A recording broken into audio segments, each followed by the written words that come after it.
right. Hey, everybody. This is Ryan McClanahan with historythroughcards.com. Hope you're all doing very well today. So, today I have Bobby Burrell on, and hopefully, Victor, the rookie sports card. Rookie card specialist. Yes, that's it. Yeah. Hopefully, we'll get him on as well. But I thought I would have both of these gentlemen on, and we could talk about whatever and have anyone else join us as well in the comment section. So, Bobby, how you doing? No, I'm doing great. Keeping busy here, doing what I'm doing, and I'm looking forward to the rookie card discussion of days of old, of past, of what was, what is, what will be, I guess, going forward. Yeah, me too. What are your thoughts on rookie cards?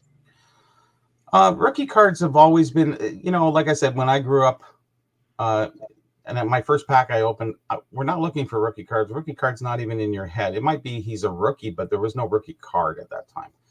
It was, and you didn't really even want those cards because they were the new guy. He's the new guy. Nobody really cares about the new guy. So going forward, it was sort of, it took until almost Beckett, I guess, coming in, more identifying the rookie card, and then the community within. And that's when I started to recognize the rookie card. But we always said, oh, that was their first card. That really even wasn't a focus until later in the 80s, maybe in the early 90s. It wasn't, and I wasn't into the dollar value. I was into the collecting field. So not until I started to go shows in the 80s that I realized that, hey, there's some significance here with the rookie cards. Now we knew about Mickey Mantle, and his so-called rookie card, but really a lot of times it's just him. And what was it? Was it March 1951 in Phoenix, that's where they got that photo of him, and that was in his rookie year that was taken. But is it his rookie card? I don't see any evidence of people saying that back then from my little bit of research, and I hope you can delve back a little bit further than that and look at where the juxtaposition of the rookie card was and kind of where we are today, I guess. Yeah, so I did a little bit of research on this, and I'd love to get Victor's take at some point. Mm-hmm. But our hobby pioneers really they didn't really consider rookie cards at all. There's nothing prior to Beckett or the sport Americana that has anything to do with rookie cards. And the first instance that I came across with the term rookie card was in the 1982 Sport Americana. And then the 1985 Beckett, the monthly magazine, does. Who issued the Sports Americana? It's the 1982, the base. I believe it's the baseball version. They did have another version that was. I do remember that. I think I even have that. I went looking for my stuff in the logger. I couldn't get it, and I even Ryan will cover it. Yeah, it was. It was. It's so like they came out with a few guides. Was it Sport Americana came out in '78, but it was just a checklist, and then in '79 it was the price guide, and probably one of the earliest, I guess. Mainstream. Yeah. So like that's kind of like what I have been able to uncover there in terms of actual referencing rookie cards. But again, I don't think that early on that anyone really cared much, or even may have not even known what was a rookie card. So. So when did because I have heard in the past that Mickey Mantle was always considered the Topps rookie. When did they start that? Was that something that was started by in Topps, or what was the movement with that? If you know anything about that part of it, the Topps fans over the Bowman. Yeah. So I don't know when that actually started. Obviously, I have to guess that it was Beckett that started that. And it doesn't, like the 1952 Topps obviously is not Mandel's rookie. So my guess would be is that they did this for the auction houses Yeah. and trying to gin up more cash for the cards. And with the hobby, you have a lot of great stories, and a lot of them just simply aren't true.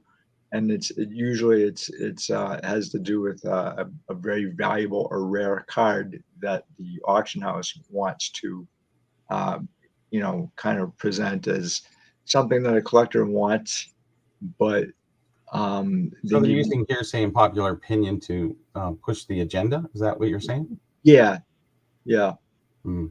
um, yeah. I mean, but so like the funny thing is I, the there's a lot of like cards out there that Beckett used to list as rookie cards.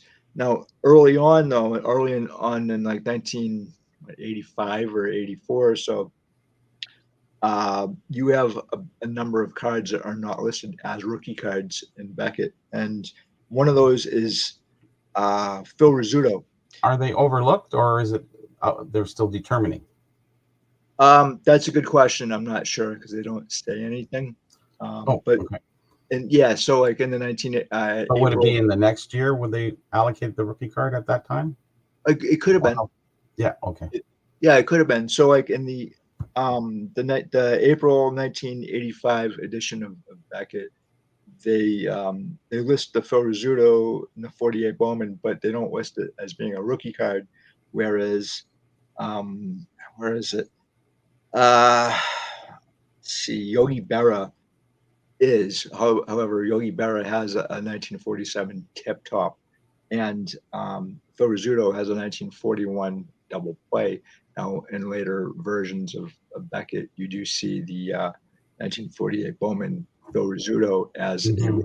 which is incorrect, and also same with the Sammy Baugh, which I have back here. That actually is a 1938 Dixie Lid Premium, and that is technically that's his rookie card, although it's a 8x10 or something like that.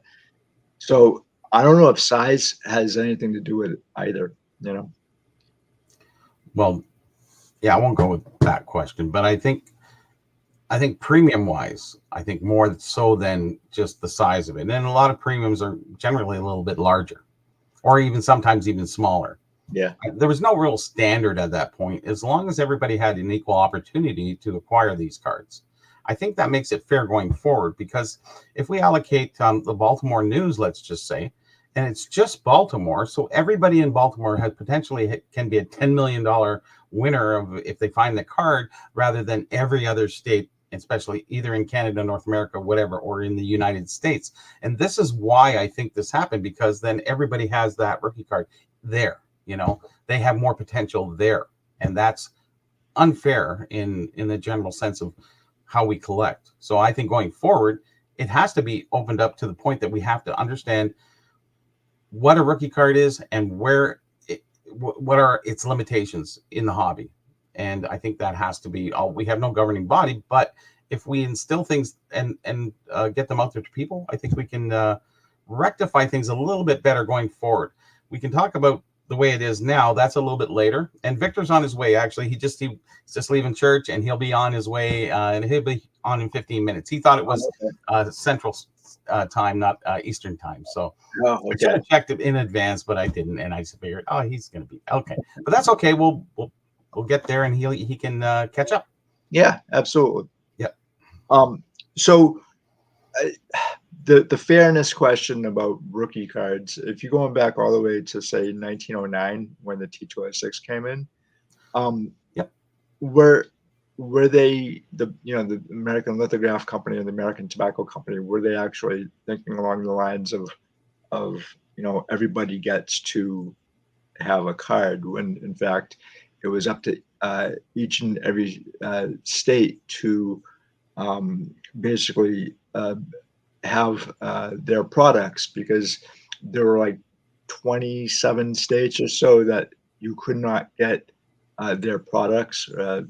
Basically tobacco was banned in certain That's a good, states. fair question. I So think that is. yeah, so like What do we do at that point? Like, where does all these sort of rules come in?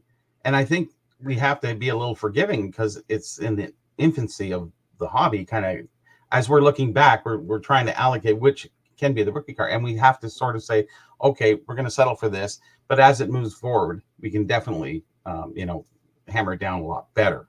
But at right. least it got to half the states. Well, I don't know if you didn't have 50 by then. Whatever. At least Yeah, it got around. yeah, yeah. So like the banning of tobacco is really interesting. I think it starts in about 1895 or so, and definitely by like 1927, you only have like one state that still has a ban, and that's Kansas. I don't know how many states even the distribution of the T206s, T205s, T207s. Mm-hmm. Um, that could all depend on certain factors like the jobbers placing orders and the popularity of the brands and whether or not they include or exclude certain brands or series for another series. There is the fact of the matter that not every state had a hockey team. Oh I'm yeah, sorry, I'm a baseball team. yeah, And actually, up in Canada, not every province had a hockey team. It was Toronto, Montreal for forever. There was Ottawa when you go way back. Yes, there was Ottawa and a few others, but not very much at all. So we kind of allow that because of that factor. Basically, in today's world, even 50 years ago, all the states were pretty much allocated and you could get everything, distributed across the board. But, would you, if you were in a state like Hawaii, like would they even get cards? No. yeah, Unless the tobacco kind of got shipped over from a state that has a team. Because I think most states that had teams would be more aspired to ordering the tobacco because there's cards in there. Or maybe the jobber would go around or the salesman would go around because they did have the salesman back then. And yeah. they say, hey, listen, take our cards, we'll put a nice display and you'll sell more than your other guy. And that's what the whole thing was, right? So, Yeah, well, you also had card sets specifically for, like, say, like servicemen during like the 1910s. true. I forget, Manila or something like that, or Philippines, Mm-hmm. and so that, in a way, that kind of makes sense. That's pretty cool, actually, that they did this. And there was also card sets that were obviously sent over to the doughboys and I don't know what they call them up in Canada during World War One. So I putting you on the spot here, but Yeah, true. like there are certain issues that were delivered specific for specific regions and for specific people. Yes, I got you. Yeah, That was happening. And in the war, obviously, they donated a lot of chocolate. They donated a lot of cigarettes. So the cards would, by default, end up in Europe, and that's where a lot of the cards came from. The sporadic ones were, how did that guy get a card way out there, and in I don't know, Italy or what have you, and that's what happens is. They could have been inserted and those were shipped over. Maybe, we'll see with cards, especially hockey cards. I'll say it from a hockey card perspective is that we shipped stuff over, but the hockey cards was like 3 months, maybe because the league was only playing 21 games. So how many, how many opportunities did you have really to get those exact packs of cigarettes to these guys in that 3-month period? It'd be very difficult. do you find that there are still a lot of cards that are either still overseas or in Canada, and that just haven't made their way into the United States yet? Yeah, I would say that we have a strong bond with the UK and Britain. And a lot of people came from there. We have a lot of people, heritage, who came over or went back. So we do have a lot of that still there. Most of the things have come up, but every once in a while you'll see a nice listing of these beautiful vintage cards, and they're in the UK. You go, how did they get all those sets? How did they get all those cards over there? Well, there was a lot of interaction between, the Irish, Scottish, the English, that used to come and go back and forth during the war, after the war, before the war, whenever. So that would be one instance that we do. Have we seen most of them come out? At this point, I would have to say yes, considering they're war cards, because we've hit that third generation away. So most parents have, died, and the son have taken over. And by the third generation, generally the cards are either sold or lost or thrown away or what have you. And we're at that last stage, really, of because being the baby boomer stage, you were born at 1964, so that's sort of the last stage where the X gens, all the parents are still going to live another 30 years, 40 years possibly, and most of that stuff has been found and dug up. Very few things are still put away, and most everybody has moved out of their house and went into old age homes or passed away. Yeah. So, I mean, I still seem to think that there may be a few card sets that haven't been found. They're probably like in a warehouse or something. I mean, if you remember, like back in 1991 or so, they found the Tango eggs set for the first time, and then really? Yeah, and so they also found was a set from 1910, the Derby chocolates. So Derby chocolates, I remember that one. Yeah, so that's also a recent find. There's actually a lot of sets that we know of today, but they're not included in, say, like the 1967 Sport America, the price guide, the U.S. card catalog, the American card catalog. So, which I think is kind of interesting. And then you also, I guess, don't have a lot of sets. Not really. A lot of non-sports more than there would be sports. Yeah. So like there's a lot of non-sports cards that may be missing or that aren't known about today. But it's just my guess. In Canada, you're talking? Everywhere.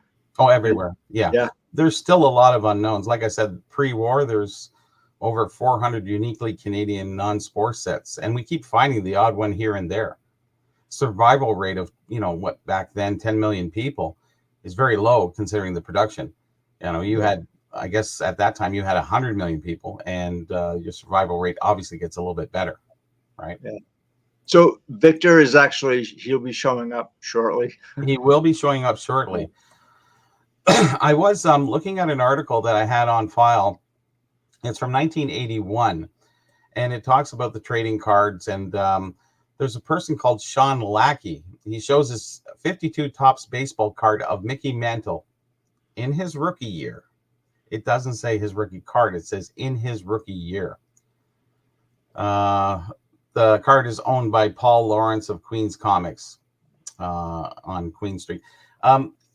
That was one of the big places back in the day, Queens Comics. I would go down there and I would buy comics because I was collecting Richie Rich back in the 70s. So, and then there was another place called Silver Snail. So I know where they were. I knew what they had, and they always had a lot of different things. But in this article, it's interesting.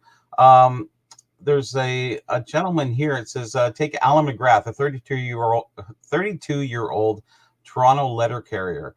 Al was there yesterday, and he's a terrific guy, except he has 1.5 million gum cards in his basement and his first floor in his Riverdale Avenue house. Yes, that's 1,500,000 cards, at least, filling most of the basement, bedroom dressers, all the closets, the liquor cabinet, kitchen cabinets, under the sink, all over the living room. My girlfriend says he went on holidays and he packed his clothes back in hers, and then he picked up cards while he was somewhere on holidays and filled up his own suitcase with all the cards. So there is a lot of talk that I've never heard of this gentleman, to be honest with you. It's very interesting. A lot of these guys, we're going back to 81. That's an early part of they're actually mature at that time. They're in their 30s at that time. So they'd be, if they're still around. And I don't hear much from those guys anymore. Or I haven't heard of these gentlemen. I heard of Lackey before, but I haven't heard of this other gentleman. So you wonder where all those cards ended up. Yeah. So here we have gentlemen. Hello, Victor. Hello, good afternoon to you guys. Hey, How we Victor, doing we were today? kind of saving everything for you. We're getting to the nitty gritty, but we got to hold it off. Oh man, I'm sorry. That's okay. That's okay. It's okay. It's time zones, right? That's I wish it. they'd get rid of these bloody time zones and just all be on one. I thought they were going to. I don't know. I got to They follow said up they with were, them. but they never do. Yeah. There must be some money in it somewhere. I don't know. Anyways, we kind of reviewed a little bit of pre-war, not much, just touched on a little bit of everything. Yeah. Where did you want to go, Ryan, from here? Do we have any questions here? Where's your third guest? He's right here. Exactly. Yeah. So, Victor, I've actually wanted to talk to you for a long time now because I do know that you are into rookie cards, and I do have a couple of questions here Yeah. for you. Not just on rookie cards, but also price guides as well. And so, first off, do you collect any sports cards? Oh yeah, definitely do. What do you collect? I am more into the I guess post-war era. But I'm a big collector of rookie cards, obviously, but also PSA set registries, mainly, especially the ones that contain the rookie cards of certain players. I also collect a wide variety of Michael Jordan. I also enjoy 90s insert cards of Sammy Sosa. And that's kind of my main wheelhouse there with those three things. What were you collecting prior to that when you were in the hobby, in the game, so to speak, back then? Was it just that, or was there anything prior to that? You mean growing up as a dealer? Or Yeah. Back then I was basically trying to utilize the prospecting game, but I ended up finding out that was that road was not very well for me. But You were in it for the money. unfortunately, in 1994 to 2004, I was a pretty heavy dealer. But yeah, prospecting, and then was $100 back then. Yeah. As I came back to it, it's more vintage rookies, that kind of thing. But yeah. Okay. So I do have a few questions here. First off, what is a rookie card? Yeah, that is the question, right? The question that is that seems to have multiple answers. Depending on what your philosophy of a rookie card is, it seems that we have we've had guidelines historically speaking, but they've been forsaken, and so the rookie cards came under reform under the thumb of the Players Association in 2006. It seems like the industry and collectors didn't take to their demands very kindly. So their guidelines have been quietly forsaken over the years. And we have evolved into, well, a cluster of whatever you think is a rookie card, that's a rookie card. And as I came back into the hobby in 2014, that's where I was really, because I know how things were, and I just found myself very, very confused. So I set out to really redefine what a rookie card is to me.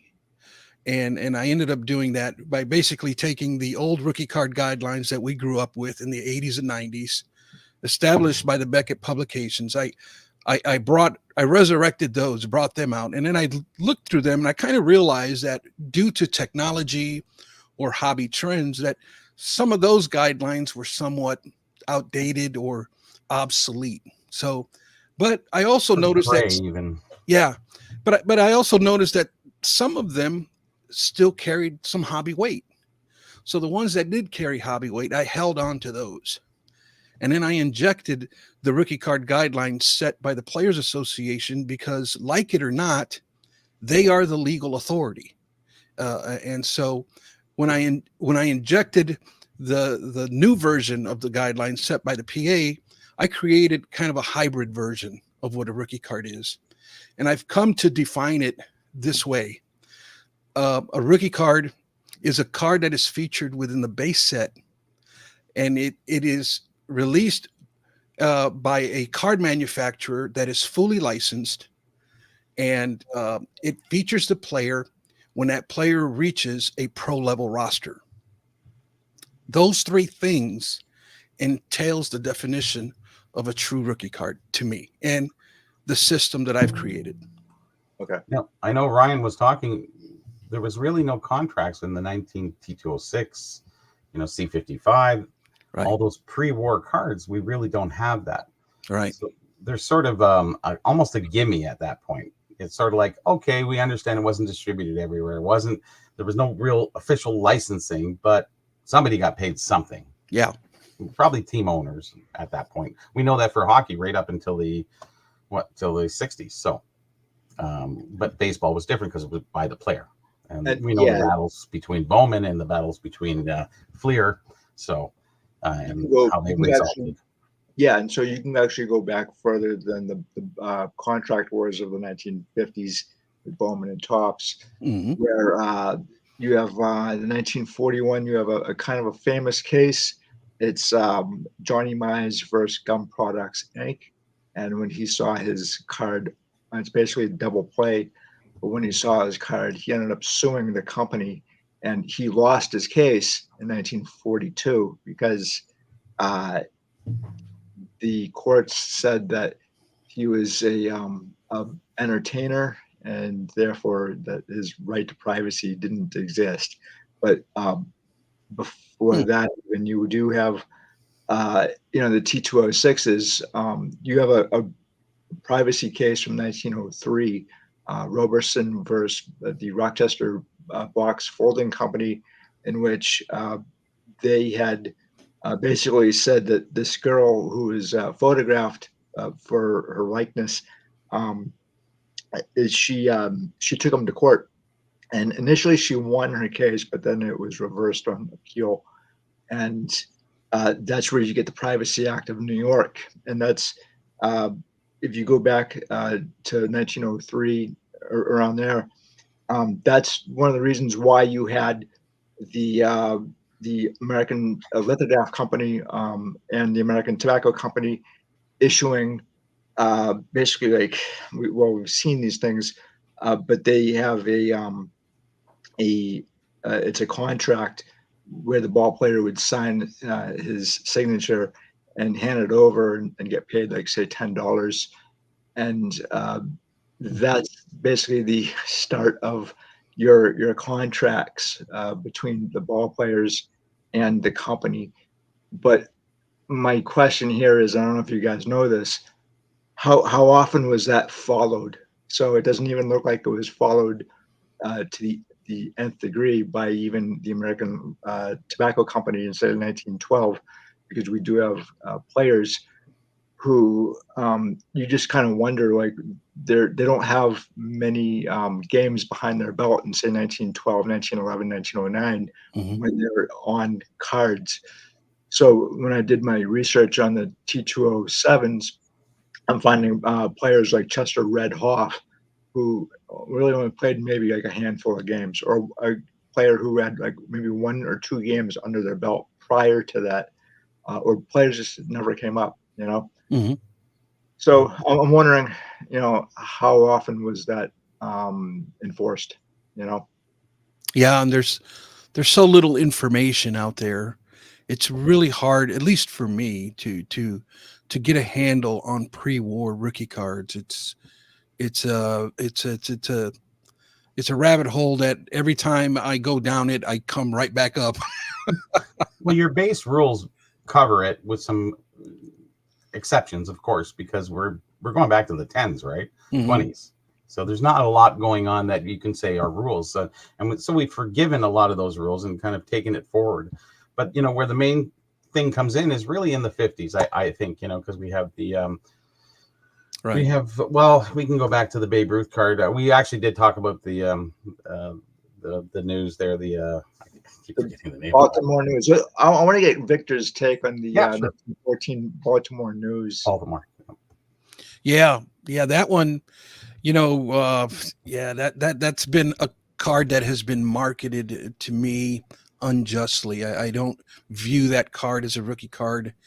I have a pretty deep-seated opinions, because when I filter that card through rookie card structure, there's just no cause for calling that thing a rookie card, because it was the team, the Baltimore Orioles, was not a Major League Baseball team at that time. They were a AA affiliate ball club affiliated with the Baltimore Orioles, or not the Baltimore Orioles. I forget the team, the league. It's slipping my mind right now. But anyways, they were not a professional ball club. They were a minor league ball club. The card is technically a team schedule, and it was released only in regional location, only in the Baltimore area. So you would buy a newspaper and then they would give you that card? Is that was the reward? I'm not sure. I don't know if it was an insert or a trade. I'm not sure, but we have the same thing here with some cards that were through a news through, and I think it was handed out because they always end up in nice condition for the most part. If they can't insert it into a newspaper, just fall out and they'd be wrecked. You would think, right? Yeah. So and that happened a lot. You buy this, here's this. We have box put under the counter, and we just bring it. Oh, there, you get that for buying that. Yeah. Here's your spoon for buying 2 pounds of butter. There you go, or whatever it is. I don't know. Just saying. Yeah. Interesting, but that card, because of that, then you look at the 1916 M101, which really was a card that was designed by a photographer, right? And this is kind of the issues that I have with pre-war. They're basically photographers that end up creating these cards for the purposes of marketing. So they take this picture, put it on cardstock, and then they would stamp it on the back with whatever company wanted to purchase that marketing was this a photo or a card? Just trying to understand that. The from what I've studied is a lot of these cards were taken by independent photographers, and they were manufactured into cards. They're photo stock, though?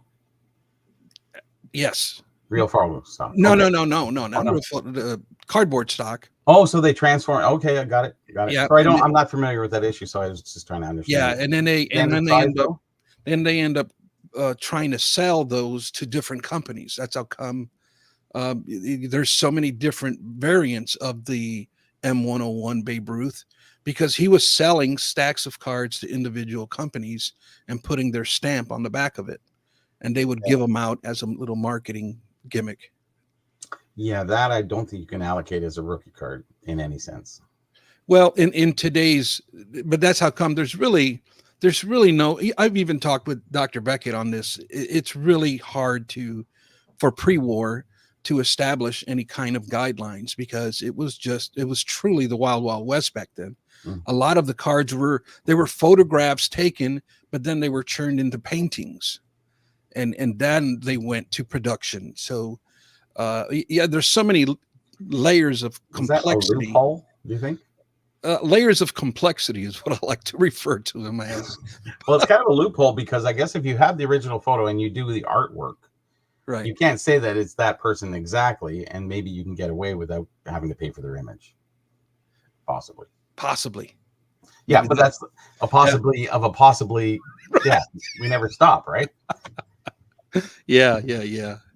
But yeah, I guess that's the story, the alleged story with Honest Wagner, right? He got upset because they painted a picture of him in the T206 set, and he didn't give them permission to do that. So right. there is evidence of those companies not having permission, but I don't know how widespread that was throughout the set. So I only know of one other instance, a Honest Wagner instance, if you will, within the American Tobacco Company. The T218, there was a guy named Porter, and he said that he was an Olympian, 1908 gold medalist, and Harry Porter. And so he basically took him to court, and again he lost his case. And it's kind of interesting where he said that, well, they didn't have my permission to do my likeness and on a card, and so they were like, well, did they pay you? And he's like, yes. And so again he lost his case, and I guess he didn't have the necessary documentation with him either. But that's one of the few cases that I know of from this time as well. And maybe, we don't have everything. We don't have all the documentation or anything with Honus Wagner. And there's, at least I think there's two other explanations as well. I don't think it's just one explanation. It could be multiple explanations as to why he didn't want his card on a T206. It could be money. It could be the fact that he didn't want other people to smoke. It could be a few other things as well. Yeah. So, and then I've read that that's a true story, and then I've read that that's a manufactured story. So it's like, now who do you believe? Yeah. Well, so the first time I've actually heard of that story, I believe, was from John D. Wagner, who had met him in 1942 when he was stationed in Philadelphia during World War II, and he had asked him, and that's where I guess that story comes from. But then I've also heard another story where it comes from a 1912 magazine as well. And I think one of the first times that we actually hear a documented case of the T206 Wagner is in 1930. So before that, I don't really think that you have or can document that card properly. So the ultimate question here is, if we get away from that part of it and really talk about the rookie card, is there anything that was in Jefferson Burdick's publications for the T206 Wagner? No, for anything resembling a rookie or first card or any mention. I have one of his books too, and I didn't find really anything. It wasn't even a first card or anything. It was just there. I don't see anything, and again, but he had prices, so it's actually the first official price guide. Yeah, in a sense, because he was paying 2 cents for Honus Wagner and whatever. So it was like, the price guides are a really funny thing because when Burdick actually issued his on June 1st, 1939, he wasn't really going on anything. There wasn't anything before that where he could just say, like, okay, like a 1910 Mellowmint is now 2 cents and a T206 is now 10 cents. Well, today, like, we know about rarity. We know how rare a lot of these cards are, but in his day, like, they didn't really have a good sense of what was rare. And again, what was a rookie card? And I don't even think it entered their mind, to tell you the truth. I don't see any documentation that says, like, this is this guy's first card. That, to me, actually starts, I think, with the Sport Americana in about 1982 or so. Victor, what would you think? I actually, it's a question that I took to some old timers a couple years ago because I wanted to know about the rookie card inception. We know a lot about the rookie card boom that started in the 1980s, but I wanted to know its inception per se. Okay, and I ended up going to the National, and I spoke to some real old timers who've been in the hobby. These guys are in their 80s, and I kind of asked them all the same question: what was your first recollection of the rookie card, and what started it all for you? And a large majority of these guys saying was that it was in 1974 when Hank Aaron broke Babe Ruth's record, is when they had a number of collectors at card shows, because the 70s was the card show boom. But it was right around that time they noticed a lot of people asking for the first card of Hank Aaron. And then that momentum grew. And then the following year in 75 and 76 with Pete Rose, there was a big fluctuation in the market for Pete Rose's first card. And there was that called the rookie, actually. Called the rookie, right? It's a rookie in the front and in the back. And it kind of ignited this first card thing. And that's what it was known as for many years is first card. But then in 1976, 77, is when the term rookie card actually came into play. Collectors started calling them rookie cards instead of first card.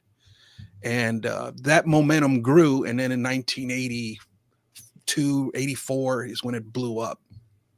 Mm-hmm. It seemed like that it took that to get things going. Yeah. It took that first card. Now, I looked through some of the old guides that I have, the early price guides.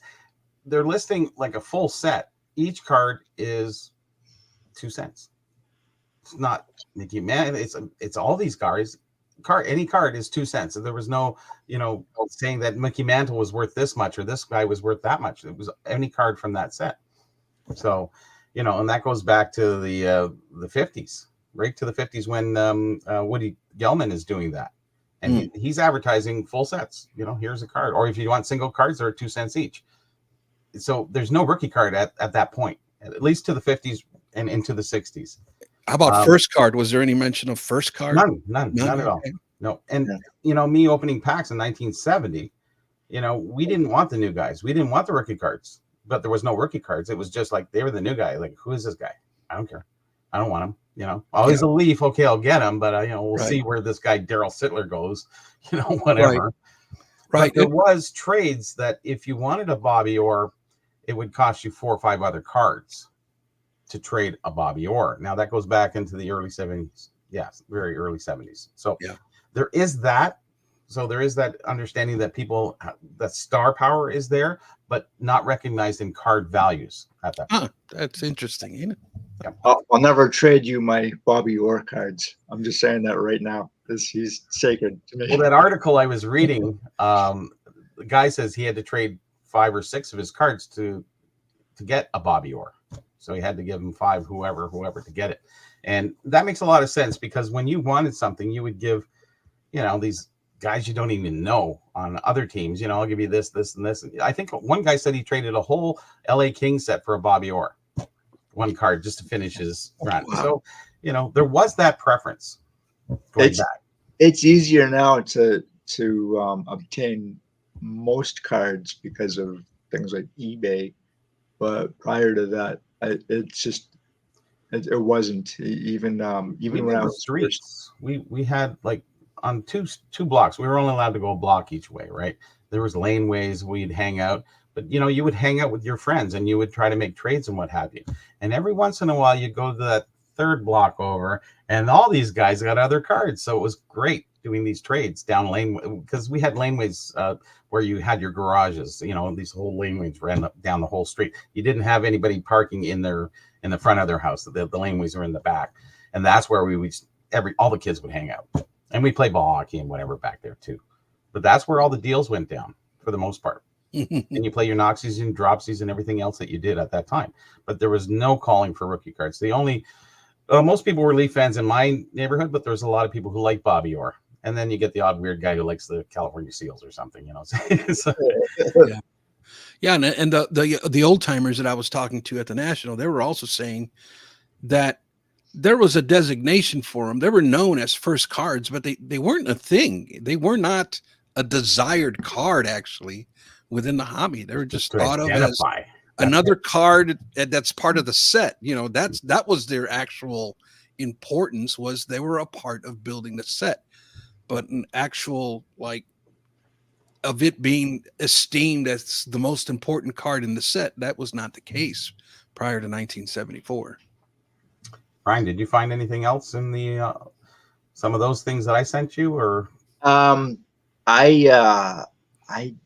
didn't. There's a lot of tops, basically like behind the scenes stuff that tops had that you sent me, and that a lot of that's really just kind of like financials and all that. And I was kind of hoping that they would have something that I wouldn't have known about or just kind of missed. And a lot of the kind of interesting is that Topps actually they had a printing plant over in Ireland at one point, and so I actually 74, I think they went over and did that. Yeah. So I started to think about that, and then listening to basically another podcast with Sammy Thunder, and he was interviewing Pat Quinn. And when Pat Quinn was down in Venezuela picking up a lot of those cards down there, he had said something really interesting where Topps had given the printing plates to a company in Venezuela, and they started printing off a lot of cards down there. And so one of my thoughts is that you have a lot of soccer cards and cricket cards overseas that have the I think they have the printing plates, the older printing plates of Topps. And again, I'm a real big fan of cricket and golf and tennis and all these other sports that a lot of people don't really collect these days. But a lot of those, I wonder, like, if a lot of how do we know what is a rookie card for like those other sports, like stars like Bobby Jones or those kind of guys. So I don't think that's really well researched. Well, they're not the mainstream of sports. The top four, I guess, is probably easiest to break down. You don't want to get into all of them, do you, Victor? No, I wish. Billiards, who's the rookie card? Tell me. I wish I could come up with some kind of system. There's no system for making pre-war make sense of pre-war, but this just I can't. Not by myself, anyways. Maybe if all three of us put our heads together, we can come up with something. But I think what has been established is pretty good going forward for the vintage aspect. I don't think anybody got too loose back there until we ran into the Robert Edwards SGC Babe Ruth Baltimore News. Yeah. And that's really where that's that next step. And that's the next graduation we're getting into, is that the influence of others, main platforms, do they have the power to do that? It's an algorithmic nightmare, if you want to talk about it, because they have a lot of viewers. You have a powerhouse of, Robert Edwards been around for such a long time. They're so storied as a, great selling platform, but do they have the information? Who's doing the writing there? Who's doing the sales is really the question. And I think that's where we're at. Someone who's probably under 30 years old. And this is one of my problems with the 1914 Baltimore News Babe Ruth, is that it was basically sold as a rookie card through REA. And REA, obviously, like, I still say that they should have known, or they do know that it's not his rookie card, but they went ahead anyway. And I think it's because of they want to generate more sales of that card. Not like that'll ever affect us, but at that price point, and most of those price points, anything over 50,000, it eliminates 99% of the people in this hobby. Yeah. But it's the news that actually carries the weight, right? Yeah, and they do the same with the Mantle 51 into 52. But unfortunately, here's kind of the gist of it all for this part of it is you call them, and you guys have probably dealt with this too, but you reach out to them, you send an email or you post a comment to try to bring a little bit of clarity, a little bit of historical context, a little bit of better understanding, and they just either blow you off or just label you a purist, and they don't even consider your professional opinion, and they just totally chop your legs off. And that's, I don't know, you guys have probably had to deal with the same thing, but there's money involved in the background on that. Yeah, I reached out to Robert Edwards. They just completely ignored me. They did not respond. Did you say rookie card specialist after your name? Yeah. I commented on the video, anyways. Yeah, and they're not going to stand up for that, because then they'll have to admit to something, and they won't.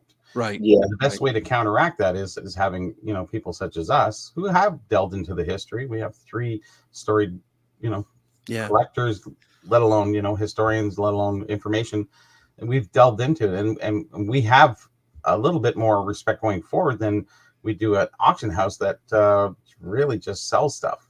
They don't do research. They really don't. Not very much. Well, But there's some guys who really know their stuff too. Yeah. If auction houses were, I'm not going to say they're not on the level, but they have in the past had stolen items up for auction. And, usually when they, I know I'm shocked too, but they really, I don't think, do a lot of research or investigation into where they get a lot of their stuff. You have to kind of wonder as well. So, Victor, I have a really interesting question here that I would love to get your response on. Okay. Beckett, in 1985, the April edition has a number of players' cards in the 1948 Bowman set that they consider rookies. Yogi Berra, for instance, they have him as a rookie, although he has a 1947 tip top, as does Ralph Kiner. Mm-hmm. And George Kell as well. He's also in the 47 tip top. The interesting thing here is that Phil Rizzuto, they don't consider his 48 Bowman a rookie, although he does have a 1941 double play. But in later issues, he is considered a rookie. And then on top of it, there's Sammy Baugh in 1938 Dixieland Premium that I think technically should be his rookie card instead of the 48 Bowman. But what do you think about this? Yeah, the way I've studied it is there is some muddied waters there in 1948 because that seems to be the dividing line between post-war and the golden years of vintage, right? But it's one of them things where I believe this, and I don't want to speak for Dr. Beckett, but I'm just assuming through my studies here that the philosophy that they developed is that it had to be a mainstream product, meaning that it was available nationally. It was a product that was easily obtainable to the public. Or fairly distributed, I would put it. Yeah, fairly distributed. Yeah. It can't be everywhere, we understand, but as long as it was fairly done, like we were talking pre-war just before you got here, Victor, but only so many states got these packs of cigarettes, but how many of those states had baseball teams? So it's a little juggling match in between there, but as long as it was fairly out there enough. And then, they didn't consider like food and beverage issues were never considered part of the equation because a lot of those they were hard to keep up with, and there were regional issues. It was, Wonder Bread that did this for this part of the region only. And so that's how come the importance of national distribution. And then they were more focused on the major card manufacturers of the day being Topps and Bowman, is my guess. Again, I don't want to speak for Dr. Beckett and how he established his company, but that would be my best guess. He had in some Beckett's, he had 1933 Gaudy Babe Ruth as a rookie card. Yeah. Wow. So yeah. I mean, the correct errors. Yeah. No. In his own admission, it's one of them things where, and this is where him and I disagree. To this day, we still disagree on this point. Oh. It is his philosophy is that the hobby decides what a rookie card is, and he still that's how he ran his business back in that day. So there was a large portion of collector opinion at the time that because the earlier copies of Babe Ruth were so expensive and so rare, that the collectors were looking for a more common card of Babe Ruth that they can, I guess, esteem as a rookie card. And so all he was doing was recording what the hobby's desires were at the time. So was that his personal opinion or was that business decision, do you think? Probably a little bit of both. A little bit of both, yeah. Would have to be. Because I feel differently about that, but it is, letting the hobby decide. if we let the new kids in the hobby decide what a rookie card is today, it'll be fun, won't it? It's a lot different And you today. can't. Things change. Things change. But realistically, if I'm looking at today, I did that article maybe a few years ago about the rookie year. We talked a little bit about that, Victor, and what have you. And honestly, today going forward, I can see the changes. I'm open to the changes. Not that I really collect newer cards, but having the rookie card being in the base and all the other ones being rookie year cards, it doesn't change anything, but at least it is the rookie card. So you can get all the parallels you want, but you can allocate them rookie year RY, and anything's pre-rookie is PRY. The XRC, get out of there. Right. I don't want that anymore. I don't want to hear it. Nobody wants to hear it. And we just PRC, RC. Oh yeah. No, really, that was a failed thing by Beckett. It was it's like one of those things that never really. It's like starting your lawnmower and it kind of wants to go, and it's just kind of the first time you start it, give it a little too much choke. That's the kind of XRC. It just never really got up to full RPM. So, and we're trying to revive it a little bit, but we shouldn't, because it was kind of failed then, and then it got confusing. Forward. Sorry. Yeah, it got confusing. The XRC. Yeah, where PRC means pre. You can't get anything else in the P there. I'm sure you can, but that's my proposal for the card manufacturers today, is to draw lines of clarity, when that's going to be kind of the main though, right? What's that? It's okay. You got 785 year cards and one rookie. And what I really like is that about this concept of bringing lines of clarity, is that there is such a devaluing of the base rookie cards anymore. It is almost a mockery that if you're a collector of base rookie cards, it's like you're like a pagan Gentile. You're like a less than zero. It's like, why are you sending a base card to get graded? It's like, because I enjoy base rookie cards, and I think by them establishing this RY, RC, PRC lines of clarity, I think it would lift the value back up of the base rookie cards. It would resurrect the base rookie card. And so, I don't know why and to me, it's the in the either ignorance or arrogance, is that if I'm a flipper and I'm here to make money, I would love to get $50, $100, $200 for my base rookie cards. Why am I going to view them as less than zero? To me, it just doesn't make any sense to me. I would think that the flipper community would be all on board. Yes, let's make base rookie cards great again, but it doesn't. It's you can't make them great again because they mass produce them in such a form. You can see them opening the packs, and then it's like, whatever, kid, want these? What's the percentage of the hobby you think that is collecting in that range? Because they don't have $5,000, $10,000, $20,000 to pop on. I think it's the silent majority that collects base rookie cards. I believe so. Yeah. But does it have to have a value? No, it doesn't. As long as it's there, and as long as it's documented as rookie card. Yeah. Everybody, you want the value? Go for the rookie year. Go for the parallel. Go for the double signed jersey. Right. Cobra, pattern. Zebra, whatever. I don't think they've done Cobra yet, but that would be. They're probably going to steal it. Billy, don't steal my stuff. I just think going forward, we can change that, and that could be fine as it is. And just say, you want to make rookie year cards? Make 50 million. Good luck, and let those people have them and chase them. And maybe it'll drop it down as not so much of a rookie card. That's the base. Maybe that branching off will maybe drop those cards, because a lot of them get a little crazy. But it depends how many they release too. On top of that, So how many rookie cards can one player have? So how many? Tell them, Victor, how many this year for? I'm actually dropping a video today for the rookie cards of Anthony Edwards. And in my research for this video, Anthony Edwards has 2,254 cards released his rookie year, and the hobby believes that all 2,254 are rookie cards. Oh my God. Whether it be him in a collegiate uniform, in a collegiate product, those are rookie cards. If it's an insert, a subset, those are rookie cards. If it's produced by a non-licensed manufacturer, those are rookie cards.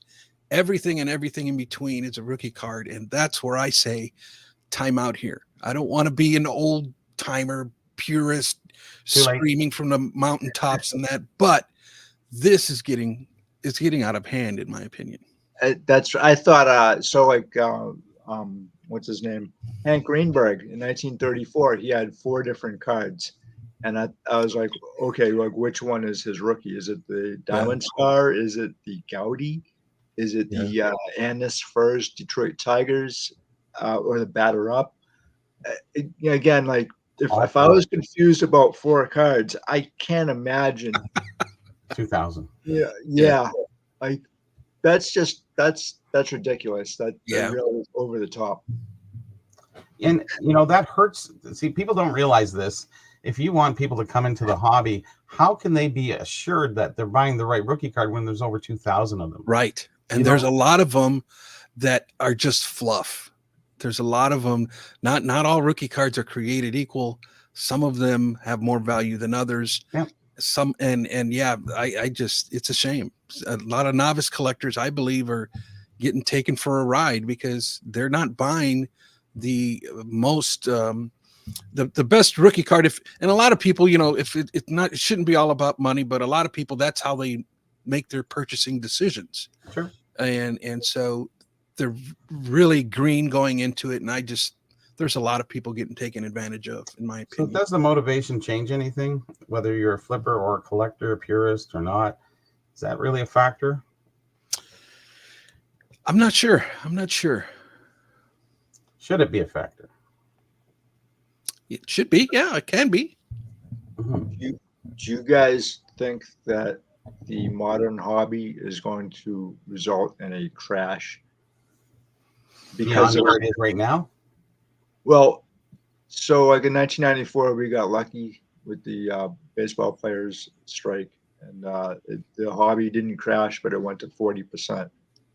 Mm-hmm. Because I think the manufacturers really haven't studied their own pasts to make sure that something like that never happens again.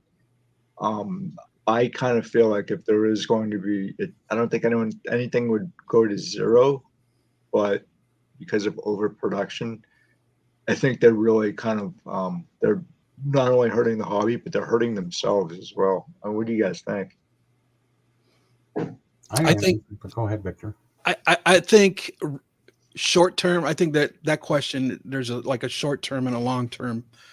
Short term, I think the hobby is very healthy right now. I think with the implementation of sports gambling becoming legal, I think it's brought in a lot of people through that route, and I think that the gambling aspect of high end product is very popular amongst the people who can afford to play around in that arena, and for those reasons, I think in the short term there's going to be exponential growth because of it. But I think, will it be sustainable long term? I think if history proves us right, and I'm saying history from the era of 2004 to 2010, when collectors were literally priced out of the hobby.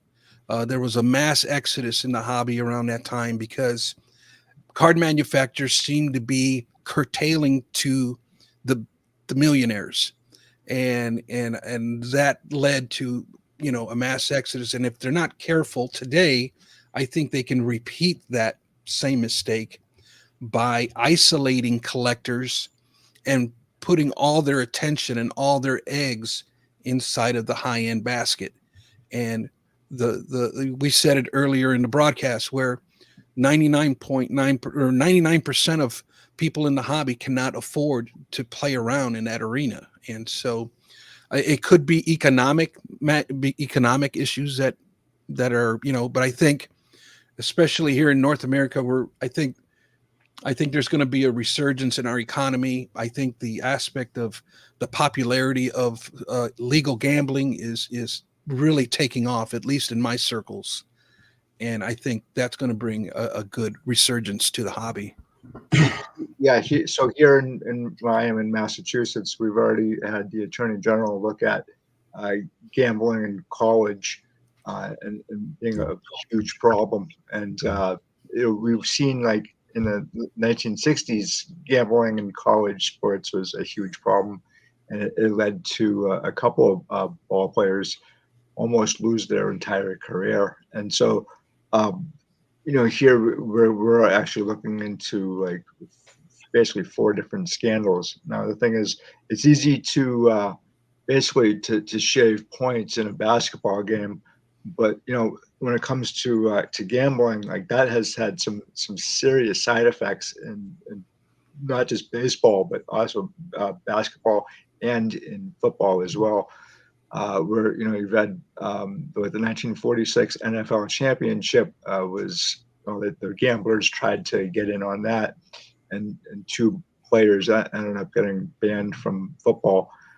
I think that if there were any more scandals, I don't know how that would affect especially the modern hobby. That definitely could.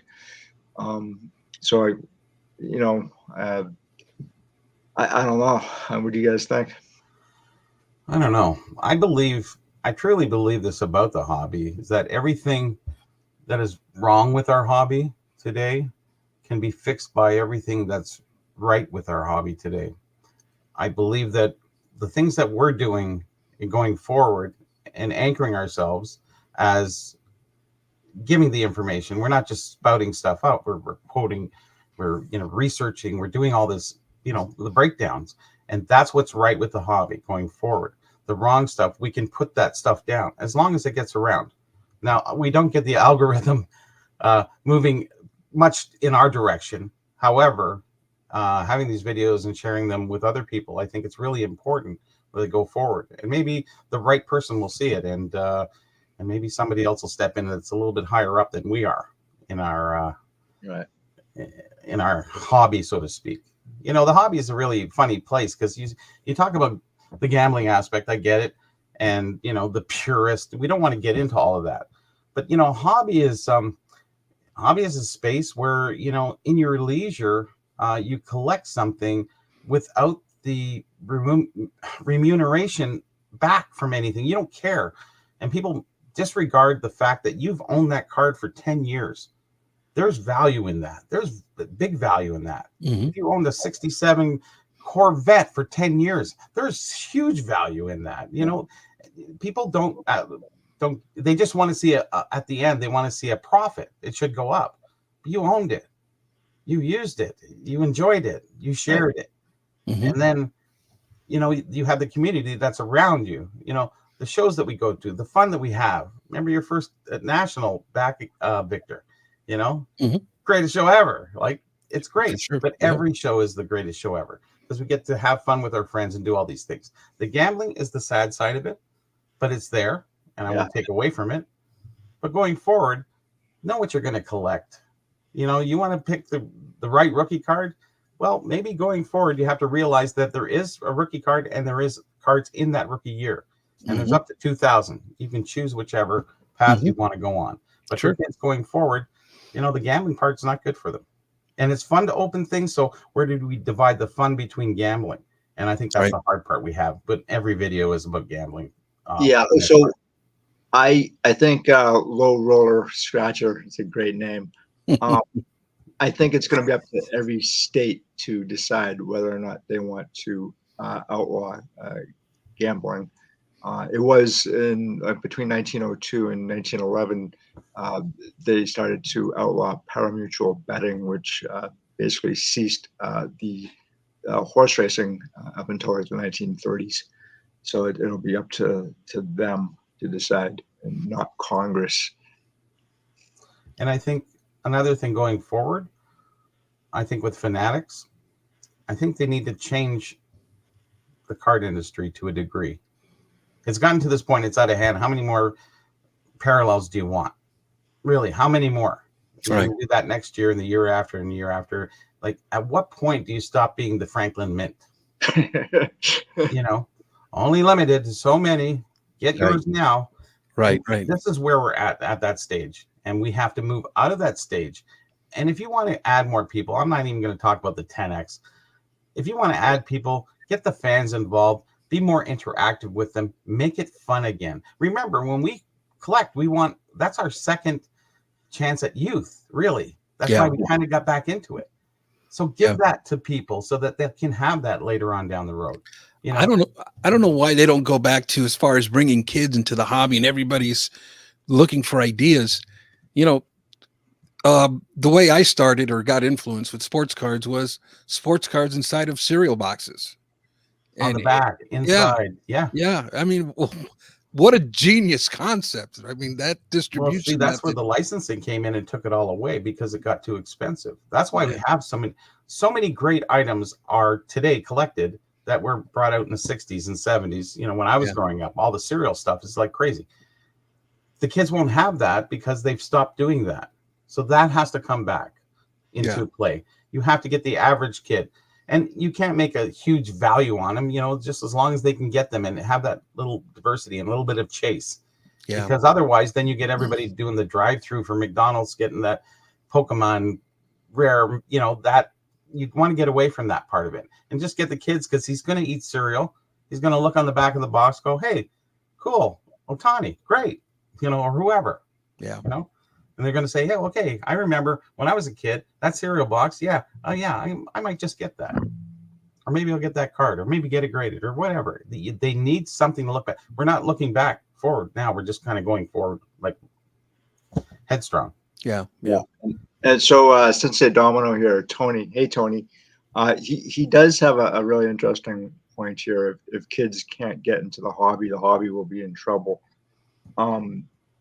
Even if kids can't, there's still grown-ups who can't afford a lot of cards. However, that may be just a kind of ebb and flow, really, because if you can see up here, I have a lot of rookie cards from my youth, and a lot of those cards I couldn't afford when I was a kid. There was no way that and I'm talking like the 1980s.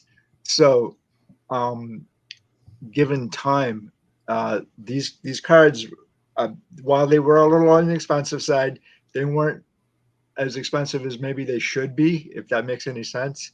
I would have expected over the last 40 years for these cards to really be out of my price range even today, and they've actually gone down a little bit in value. So, I guess maybe my point is that if you wait long enough, which that's difficult to say how long you should wait, but if you wait long enough, you you may be able to pick up these cards.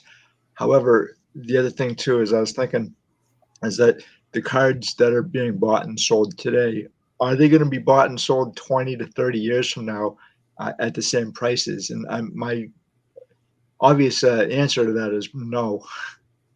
But what do you guys think? Victor? Yeah, that makes sense.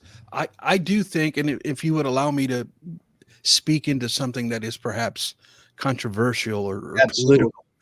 political, but I haven't shared this with a lot of people. This is and I hope they see this, but they talk about 10xing the hobby. Bobby brought up 10x, and it kind of triggered something in my mind. But to me, that they have to get cards into the minority culture in the African Americans, in the Hispanic communities, especially, and being born and raised in these communities, there is very little anything to do with sports cards. You go to any regional or major sports card in the nation today, 90% or more is going to be white Anglican Americans. And so there's a stark divide there.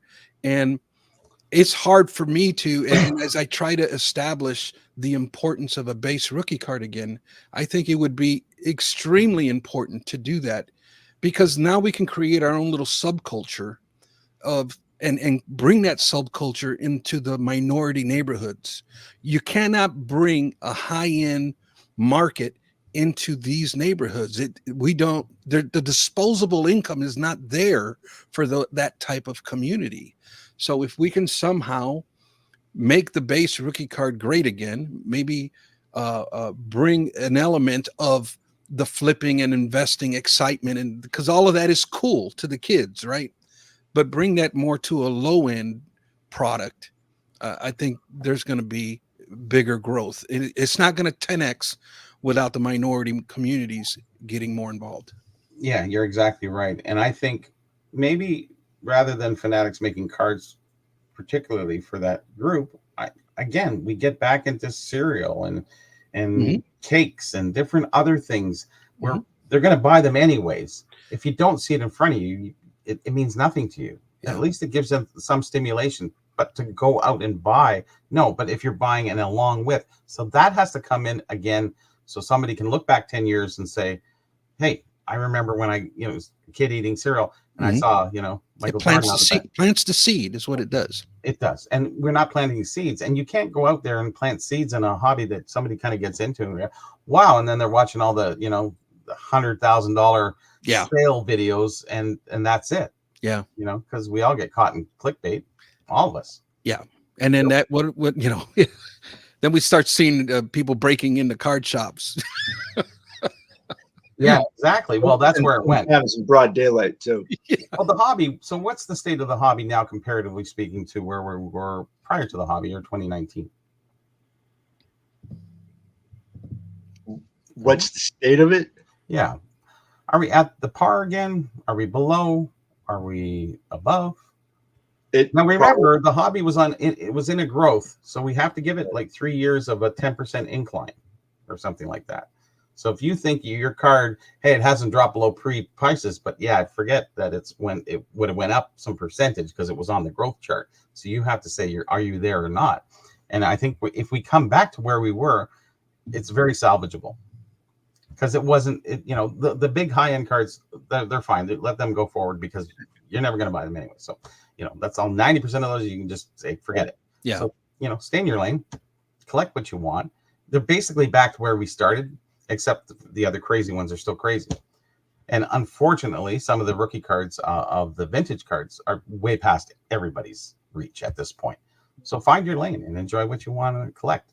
Yeah. Make it a challenge. Stamp collecting was to stay boredom more than anything else. Hey, I'll collect the stamp and, make my way around and find them here and there.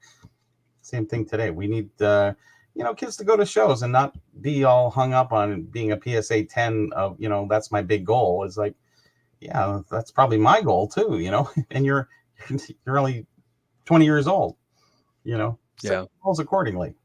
So it's kind of funny because I think between 2020 and 2022 was really kind of an anomaly in the hobby, as far as like, it was greed, man. It was just loving it. It was wonderful. It was fun. Yeah. It's funny to live through that time period. I never seen nothing like it in the hobby before. It was, and probably hopefully you never will. Yeah. But the closest I could think of to 2020 was like 1941, 42, 43, like during World War II, when you had just a huge influx of collectors come in for the first time, which seems kind of strange because you had so many males go into the military. But that's really when we see the hobby really explode and kind of like form into like a major hobby. But it's 1990 as well, 90, 91, 90. Yeah, that's went crazy. But when you made 50% on a card, which was great, or even 100%, you made $50. Now that everybody wants the 5,000, 50,000, 500,000. Yeah. And that's the difference. Is we're not buying, gas for our car. We're buying a new car, or maybe just a Tesla and get away from the gas. So there you go. Well, in 2020, you had, in 2021, 22, you had a lot of people who were, A, they were home, and B, they were getting more money because they were getting like checks from the government, whatever, and PPP loans or whatever it is. And so a lot of people had, I think, maybe a little bit more disposable income than they did. True. But again, too, is when I started collecting vintage when I was 14, and I really didn't have a whole lot. I mean, cards were a lot cheaper than they were when I was, vintage cards I'm talking about were a lot cheaper than they are now, I guess. And it was easier to get them. It really was. And some of the cards that I have in my collection, there's just absolutely no way that I'd be able to afford some of these cards. While other cards that were really expensive when I was a kid, they are much more cheaper now. And then, depending on your age and your level of income, and the internet, it's probably easier to acquire certain cards. Certain guys, you're never. I mean, Jackie Robinson, for example, and Mickey Mantle. Like you could get those cards fairly easily prior to the pandemic, and now they're kind of like off the table for the majority of collectors. So maybe it goes both ways on this. There's a couple good questions by Low Roller. He's talking about the worst percentage drop. Yeah, Bitcoin. See, Bitcoin's made of nothing, and people are bidding on it. So you're not even getting anything physical. So it's non-fungible at that point. There's nothing there. And then the next one, the LCS. So that's Stukes. He's making 10x. There's where the 10x. Does Finax there? What he was making in sales 10 years ago. You back it up 10 years ago, it was a bad part of the hobby. Now today, is he making 10x? Because I did the shows for like 20 years. And guys used to say, "Oh yeah, we've done $10,000 today," and I went, "That's great, but you're selling high-end stuff. So unless you're getting it at $1, you kind of only made $1,000, And how much did you do? I did $2,000, but my margins are 80%, where yours are 20%. Big difference. So there is. And people like to stick their chest out and do those things, but I know exactly what they're doing. You're selling Gretzky rookies. Well, what'd you get them at? Unless you got that lucky one that kind of went for an upgrade and you got it or something like that. Right. So are they really making that extra clear cash? It is the real question. It sounds good, but you got to pay to get. It's not like you're walking in paying 10 cents on the dollar like it's 1985 in a sports card shop, and then taking it 20 years beyond and going, hey, now I can cash it out. No, and you're making money. No, you can't go. Very rarely do you find anything that you can make more than 10, 20 points on. Victor, when's the last time you found more than something that was of value and not just a $2 card that gets sold for 10? Right. We're talking maybe a $100 or $200 card that you maybe picked up and you got like 5 or 7. Yeah. Doesn't happen very often. Yeah. No, but I can agree too. 2014, if we go back 10 years, it was kind of a lull time. It really was. Probably we can between we had 2012 with the economy, so that's probably a major factor. Yeah. Even in 2008 with the economy collapsed with the housing and all that. Yeah, that's true. We can probably go up to about 2017 is when I seen a resurgence that really it was a speed wobble. Yeah. Until then. Yeah. And then it started to come back and nice and strong, and it went to 2019, and then 2020 was just a blow up. Yeah. Then we just blew out. And the rookie card, that's when a lot of things happened with the rookie card, isn't it, Victor? With in what year? I'm sorry. 2020. Yeah, I mean the shenanigans were still there. It was just more widespread, I guess you can say. Yeah, I don't. You think that spike was good or bad for the hobby? In hindsight now, that spike in cards, it's never good. It can never be good. Nothing that goes up that it's like Bitcoin.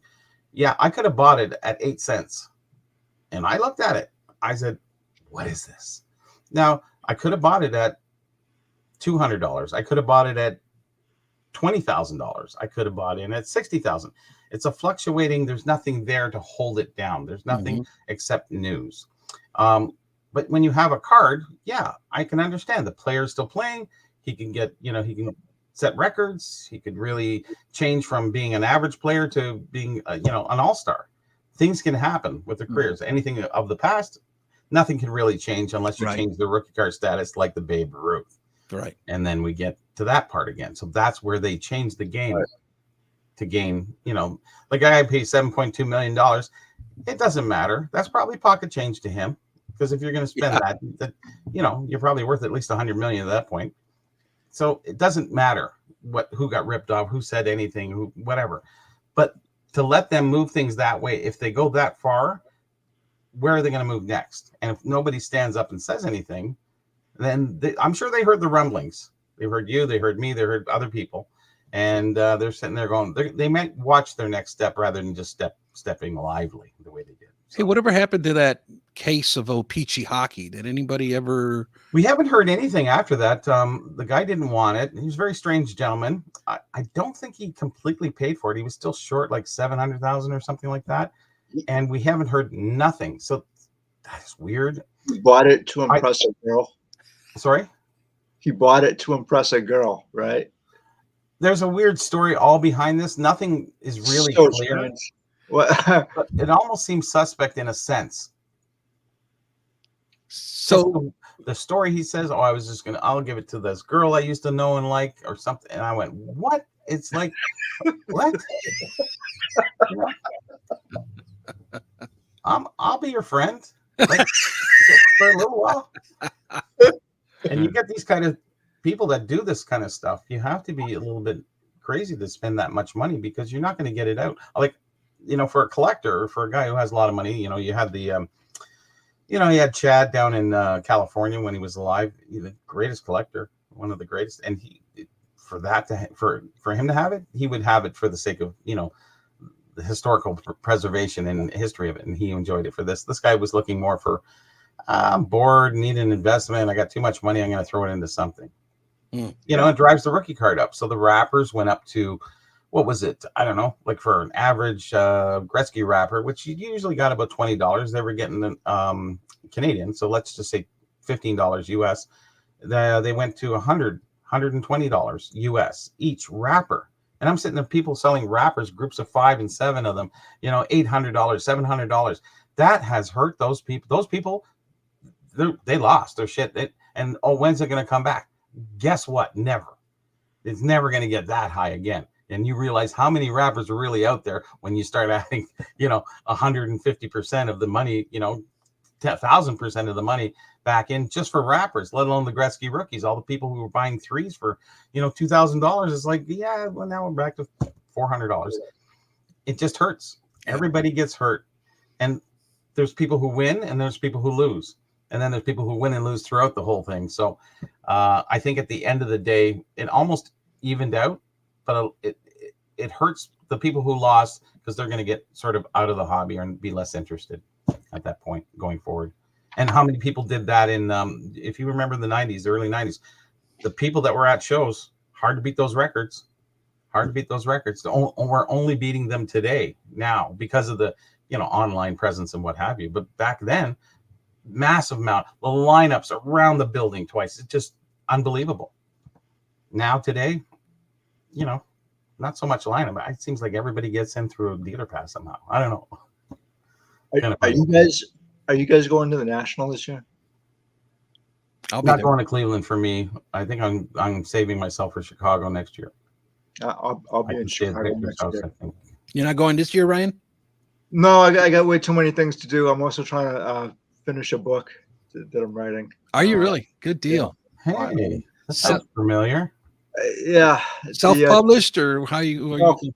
Yeah. It's very, very challenging. Is this your first book? Yeah. Okay. Yeah. Give us a hint. Contact me if you need any. Okay. Explaining of anything. It's. Yeah. Bobby too. I'll give you a hint. It's T206 related. Okay. Oh, nice. Yes. Very good. Anybody else? No. No. So you guys. So I'll be in Chicago next year. Yeah, I'll be in Chicago next year. I was at the 2022 National in Atlantic City, and for some reason, every time I'm in Atlantic City, I always get sick. There's something in the water there that just, Can't drink out of the ocean there. It's kind of sick. and then the seagulls. Yeah. So, there's a lot of people disappearing, and I think it's the seagulls. But It might well be.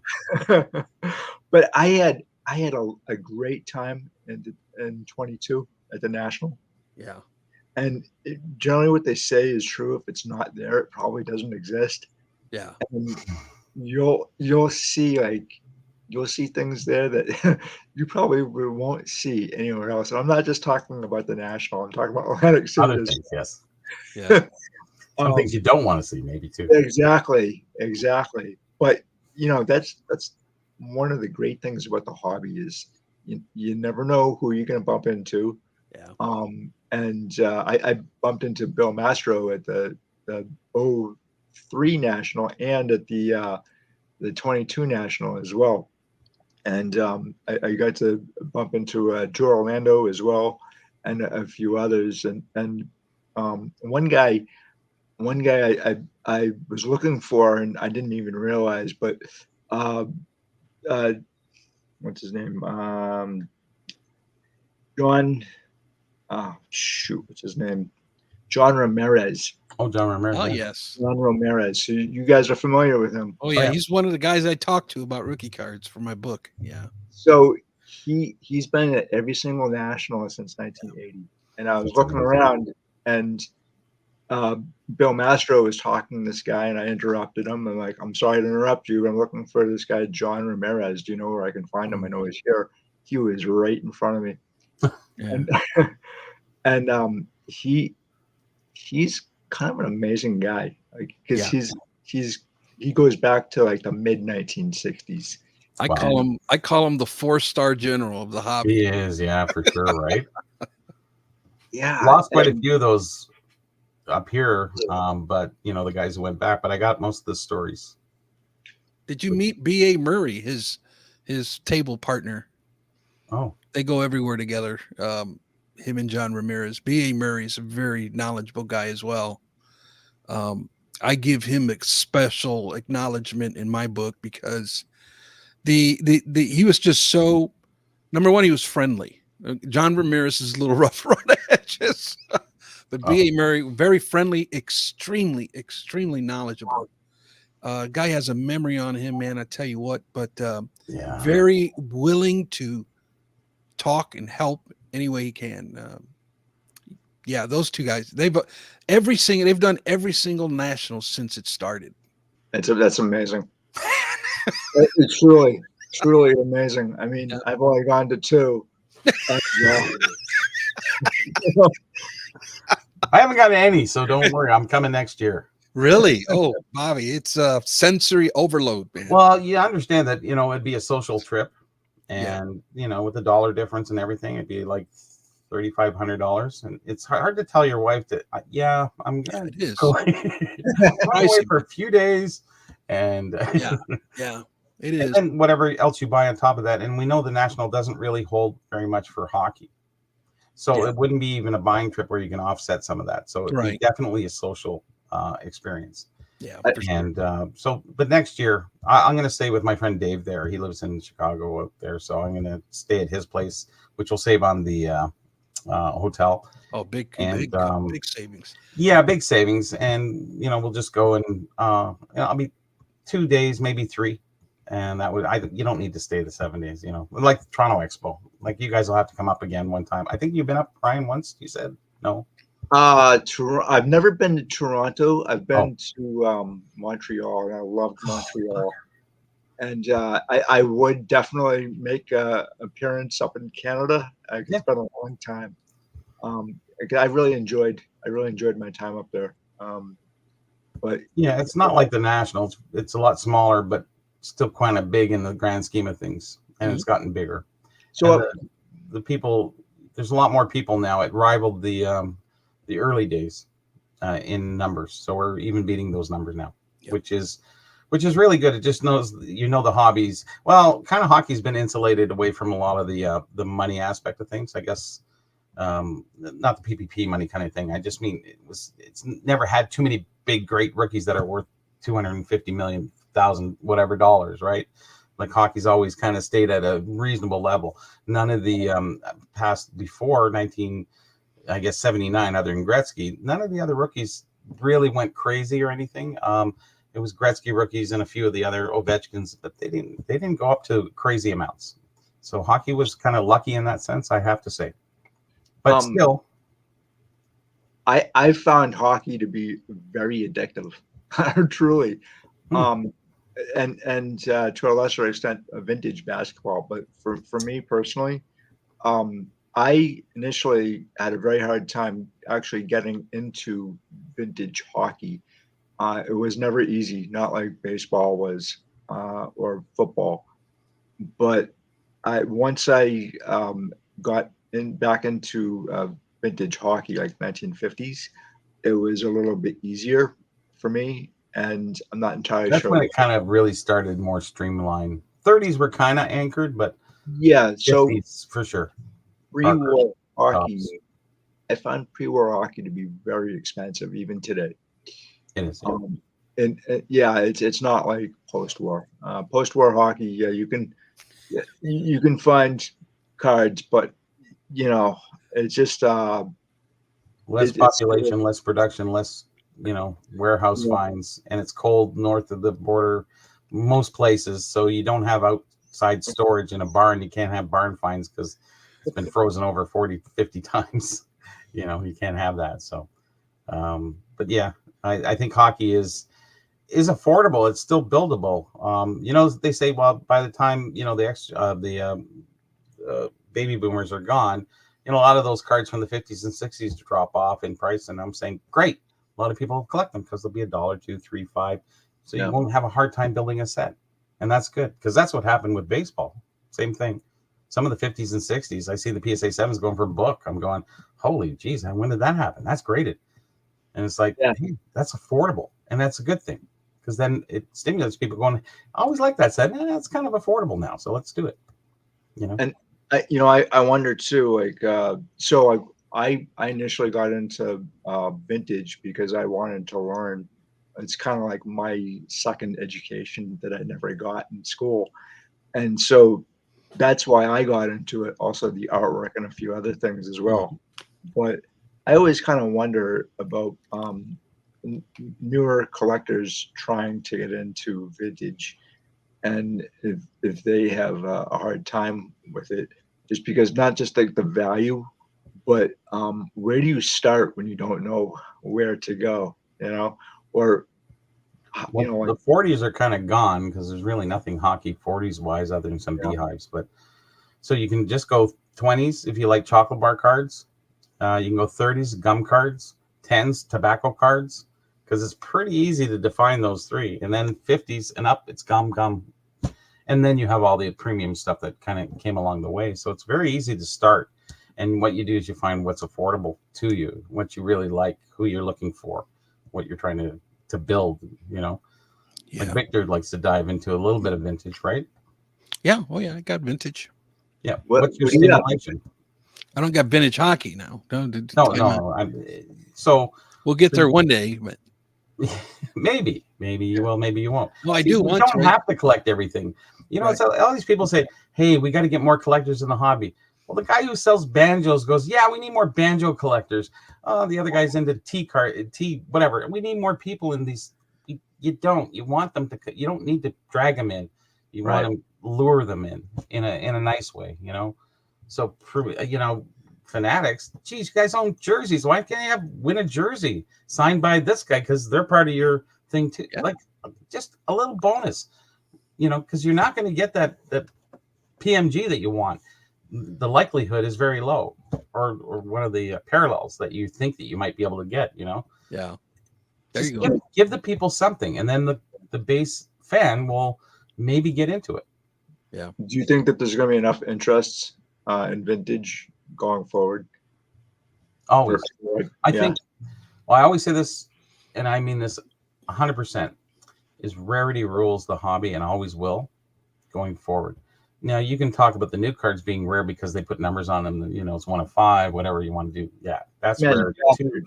But that's rarity. And then there's rarity of grade, which is, the higher 10, the less there is usually generally when you talk about vintage. But the rarity of the set, everyone wants to put, hey, I want to put the first Parkhurst or the first Tops together, 51 or 54. That's fine. You want to jump on those sets, have at it. But you really want to find something that you feel better towards why you're collecting. Yeah. You collecting for value, you're collecting for what's your mode of satisfaction? What are you looking to do? And is your goal accomplishable? My thing that always inspired me is collecting the players that I watched play. There's a connection there because I actually seen them play, and that those are the players that I really gravitate to. Even in the ultramodern, I enjoy ultramodern because I enjoy following the sport. And when I follow the sport, I have admiration for certain players, and that's what kind of draws me into collecting their base rookie cards. And Ryan, you too, you've been getting into some other different sports as well. With I forget what it was now. What was it? Cricket, golf, cricket, the complicated game that I see playing all over here. Yeah. And I just don't get it. It's like you hit the ball, run. Oh, they just jog. European baseball isn't that almost? It goes back to the 1600s, and it's actually I think it's got more cricket fans than any other sport worldwide. Yeah, soccer, really? Cricket, or is it affordable to collect, or is it like absolutely 100%? Yeah, Don Bradman, he's more like the Babe Ruth, and he's pretty much got the highest batting average of anybody, and he's very affordable. He's got a lot of cards out there.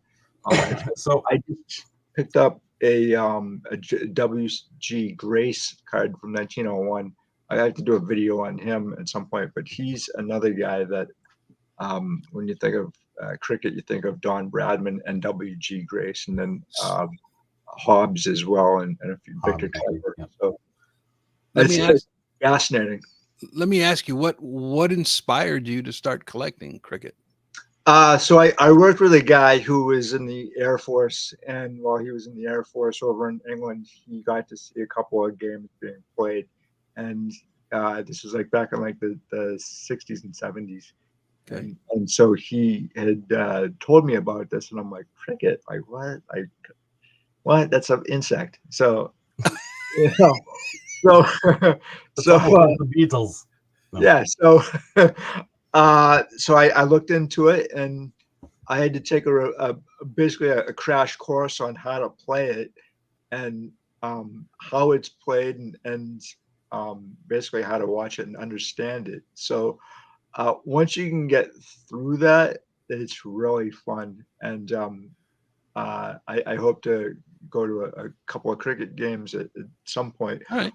But then I got so interested in it that I started to research the players and then their stats and all that. And same thing with soccer as well, or football.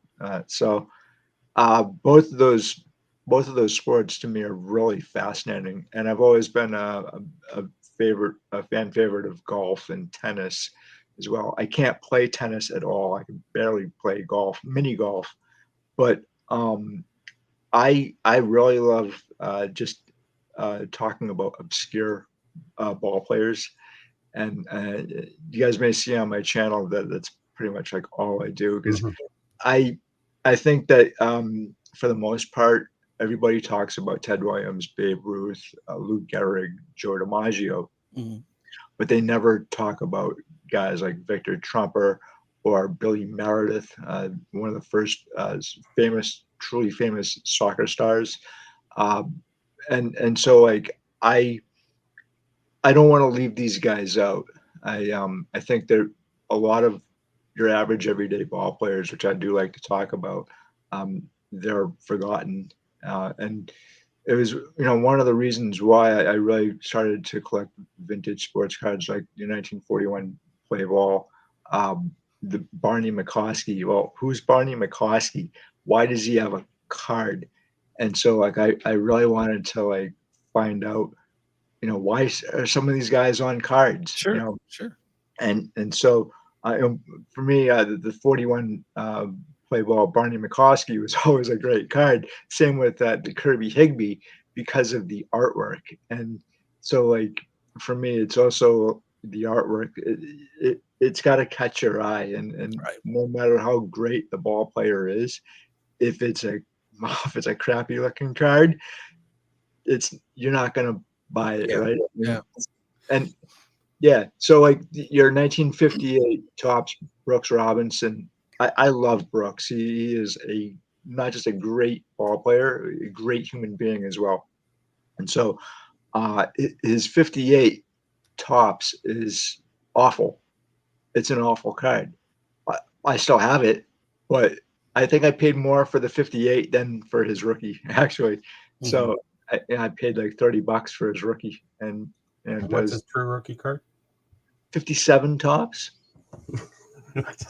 It wasn't just a question, but you covered all the bases. You know, Yeah. you collect for history, you collect for passion, you collect for something that's new and it's interesting because you're tired of hearing the what's everybody got in their collection. Well, you got to have Babe Ruth and Robinsons. You got to have these. It's like there's a stock 10 cards that if you're nobody if you don't have them in your collection, sort of thing, and everybody says it, and it's like, all right, yeah, okay. Why don't we get into something new and interesting? So I'm more of a box and wrapper. I like the artwork. So we all have different aspects of what we collect. I love the artwork. It brings me back to that time period and the simplicity of it. I don't really like display boxes or wrappers that have actual player pictures. I rather see the artwork, how they thought back in the 60s and 70s, 50s, whenever, and it's nice seeing that time change and seeing the old wrappers from the 20s, the chocolate bar wrappers, the artwork, the simplicity, but the complexity too. They're just, and that where my appreciation is different than Victor's and then yours. Yeah, there's multiple ways to make that connection, that inspiration, right? It's not so. That's my way, is watching that player. But I've also, have found inspiration. I never watched Roberto Clemente play, but I've researched enough that I know his story, and his story inspires me. And that's yeah. And that's all through, reading, the importance of reading and doing your homework. We said about 7 different things of reasons to collect, really collectively. Yeah. And they're all different. Yeah. And, if you can't find one of those reasons, then you really shouldn't be collecting. Yeah.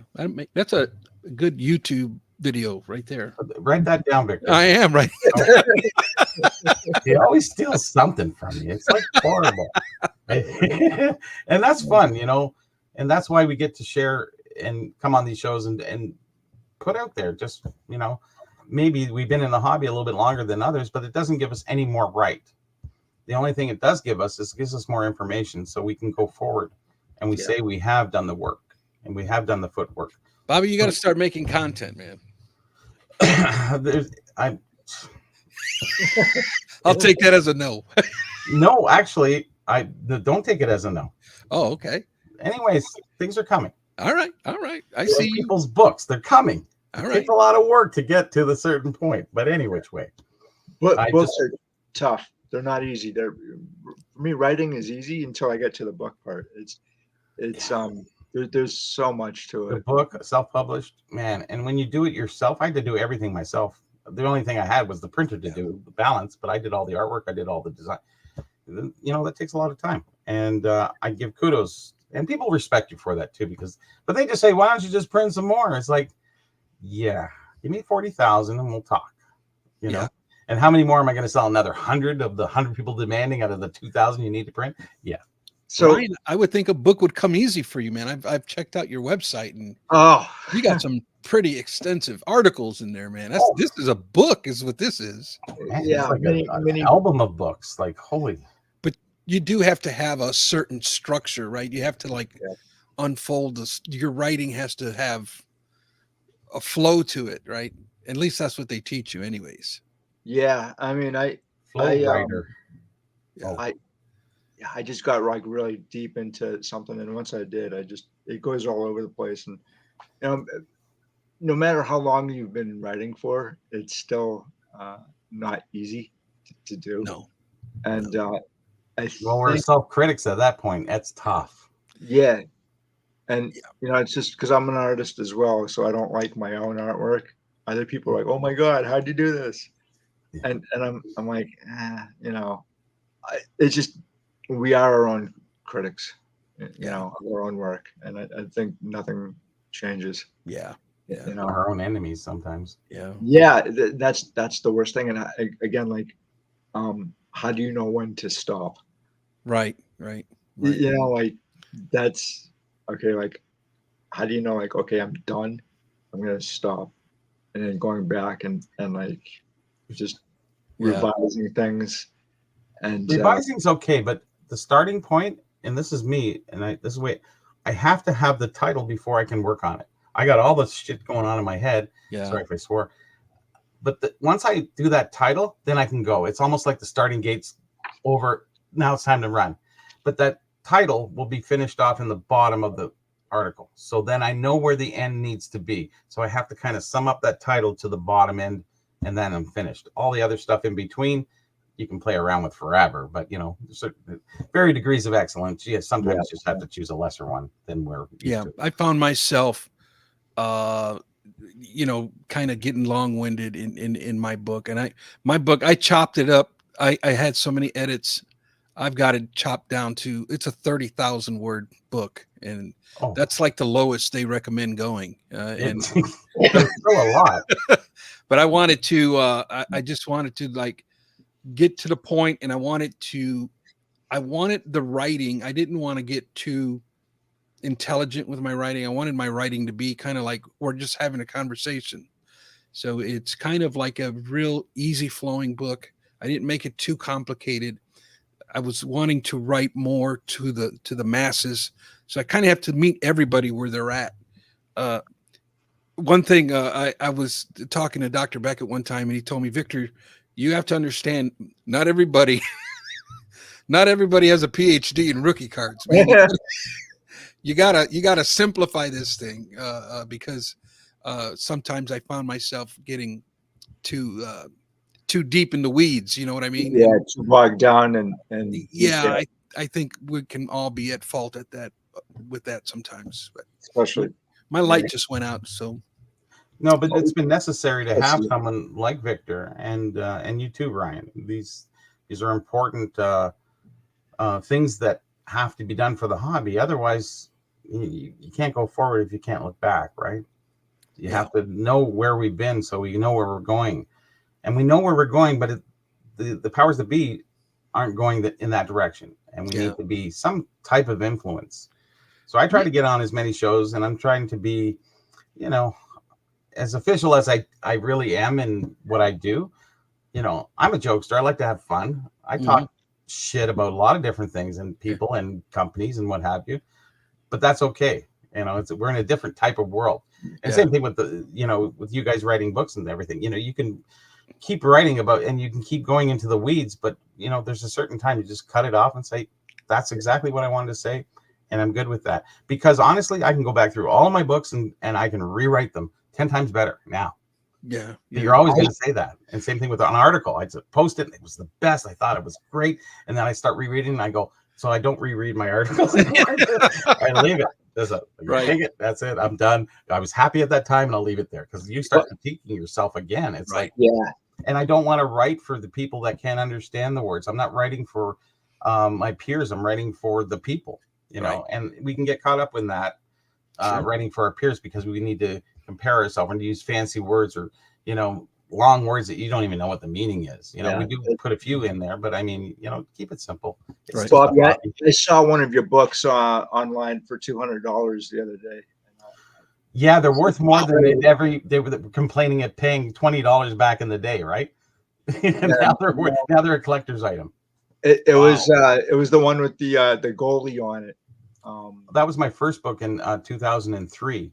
It's 42 pages, and it's just a basic 1933 to 93, just card pack wrapper, what was in there, and that's it. The write-up's about a quarter of a paragraph. And now they're saying it's very rare, and they want $200. So yeah, well, they've been selling, and actually been getting 300 and 400 for my other books. My 2006, the Playboy edition, lots of writing, lots of pictures, little writing. That one is the one that's going for a lot of money, and everybody wants it, because it's more of a picture book. It's not even a price guide, to be honest. It's pricing the full set, but it doesn't go individual. It's pricing advertising pieces, but it was very different kind of book. Where the last one in 2015 was more of a price guide, because a lot of that had to be rectified from the past history being wrong, and a lot of new things that were added. So, but the app has changed that all, and anybody going forward who wants that information is great. I am getting a little bit of because people get older. I'm in the older class, and I'm set in my ways. I'm not too good at technology. I'm old school. I get a lot of those, and they will just do another book. I said, yeah, well, okay, it's going to be about 1.5 feet thick, and shipping's going to be $100. The cost of the book will be $500. So the $700 will last you a lifetime in the app price ad, just for paying for for that period of time. There's a lot of, unfortunately, there are a lot of, a book sounds great on paper, but what I've noticed just through my own writing is that I can control the content and the length. And the thing is, like with a book, that it used to be that the editor would control your own content and say, like, well, we don't want, if it was going to a publisher, we don't want this in there, we want this in there. Creative control. Right. And so I found it actually easier for me to write long form articles. And you guys know, like, I write articles that are like 30 to 50, 60 pages, which I should at that point just be writing a book. But honestly, that is a book. Yeah. But I found that I could control the content and the direction of what I wanted to convey to readers, and it was, again, cheaper as well. So I mean, how much do you want to put in your book? The time and effort and energy. It's just like a card collection too. The only one who will really appreciate your card collection is you, or your book. Maybe other people would appreciate your book. I hope so. Yeah, no, but they certainly don't.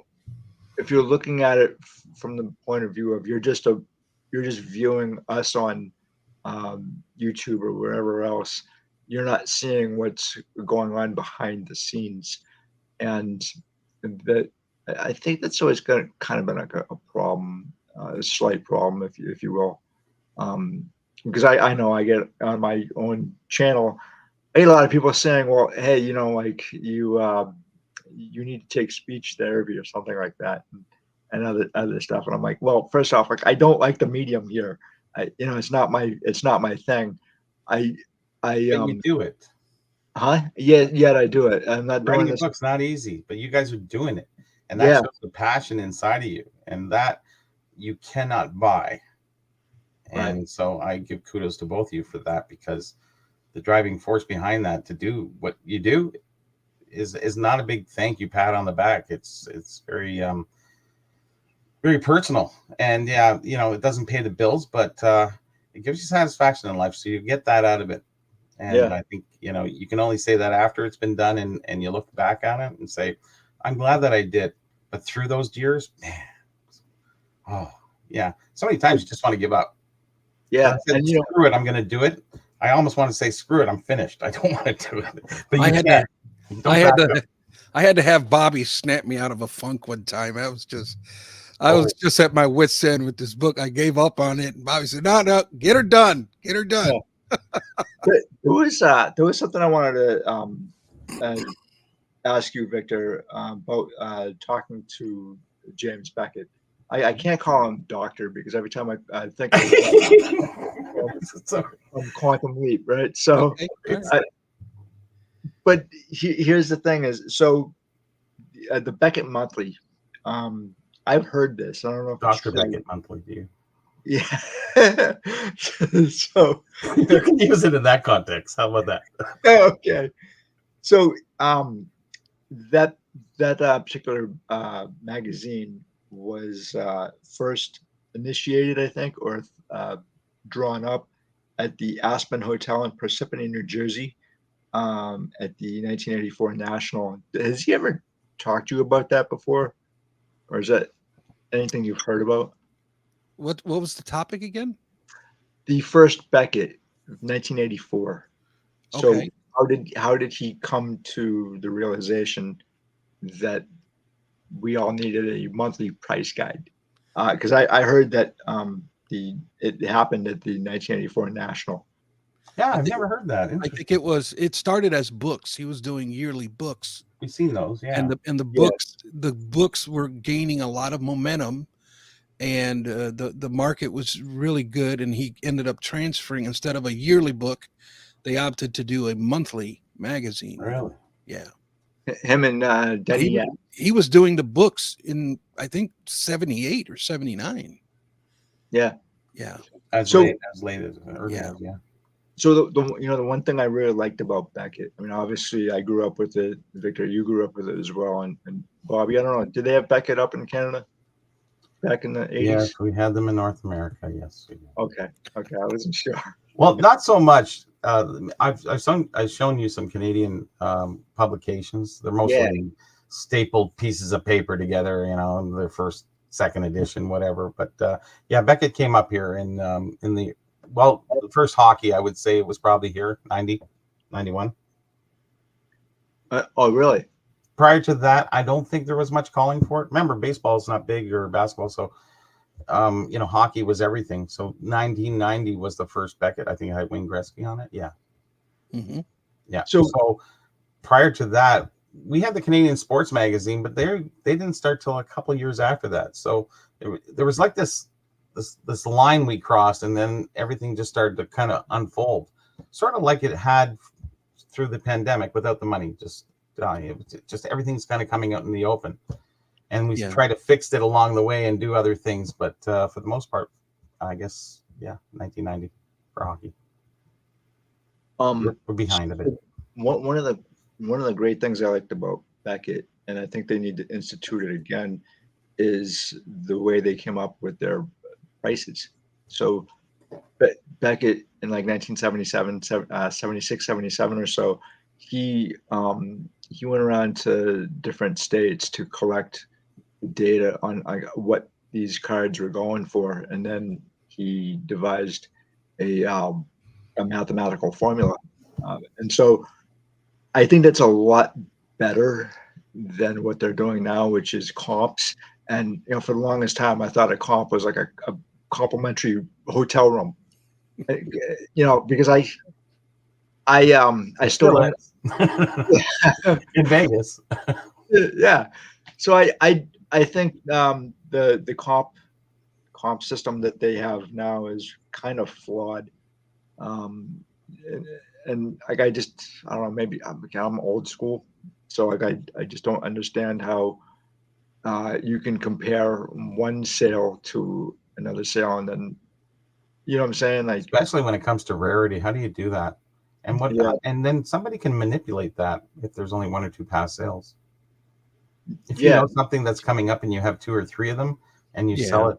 That's the danger. It's susceptible to market manipulation, and that's always. But something that's sold on eBay all the time, it's easy, right? Like Michael Jordan rookies, 10s. Basically you can get a pretty good float in there of what the price is. But some other ones that don't come up, or where they buy it now, or where they, it is tough. I can see that. I had a question. What was it? I was curious with John's comment on 2024 Beckett. Was he referring to the magazine or the online website? I know he's heavily involved with the website. I'm just wondering if he would prefer. Fire. Oh, yeah. I don't like Beckett's website. You don't like it? No, I think it's very.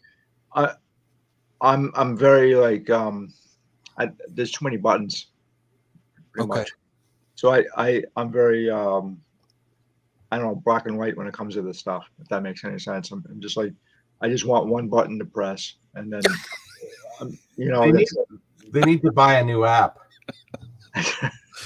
We got John wound up now. They need a new app is what Trigger they word. really need. Yeah.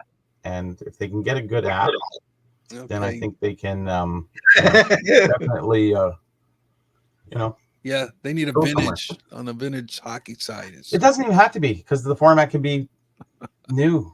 It doesn't. It's nondescript. You can put whatever you want in there. It's just formulated perfectly, new or old, except for the rookie cards. I think Beckett had it. They had it down to a science when they first started, and there was a baseball cards magazine which was issued initially in the spring of '81, and I kind of noticed that a lot of Beckett's stuff was initially found in baseball cards magazine, like the photos, kind of like showing us like what to look for. That's baseball cards magazine, and I think what Beckett did was kind of like to streamline a lot of this stuff, and kind of like Wasn't SCD in there too? Yeah, SCD came out in the mid 1970s. Yeah, but I mean, when did they get into the price guide of things? You remember?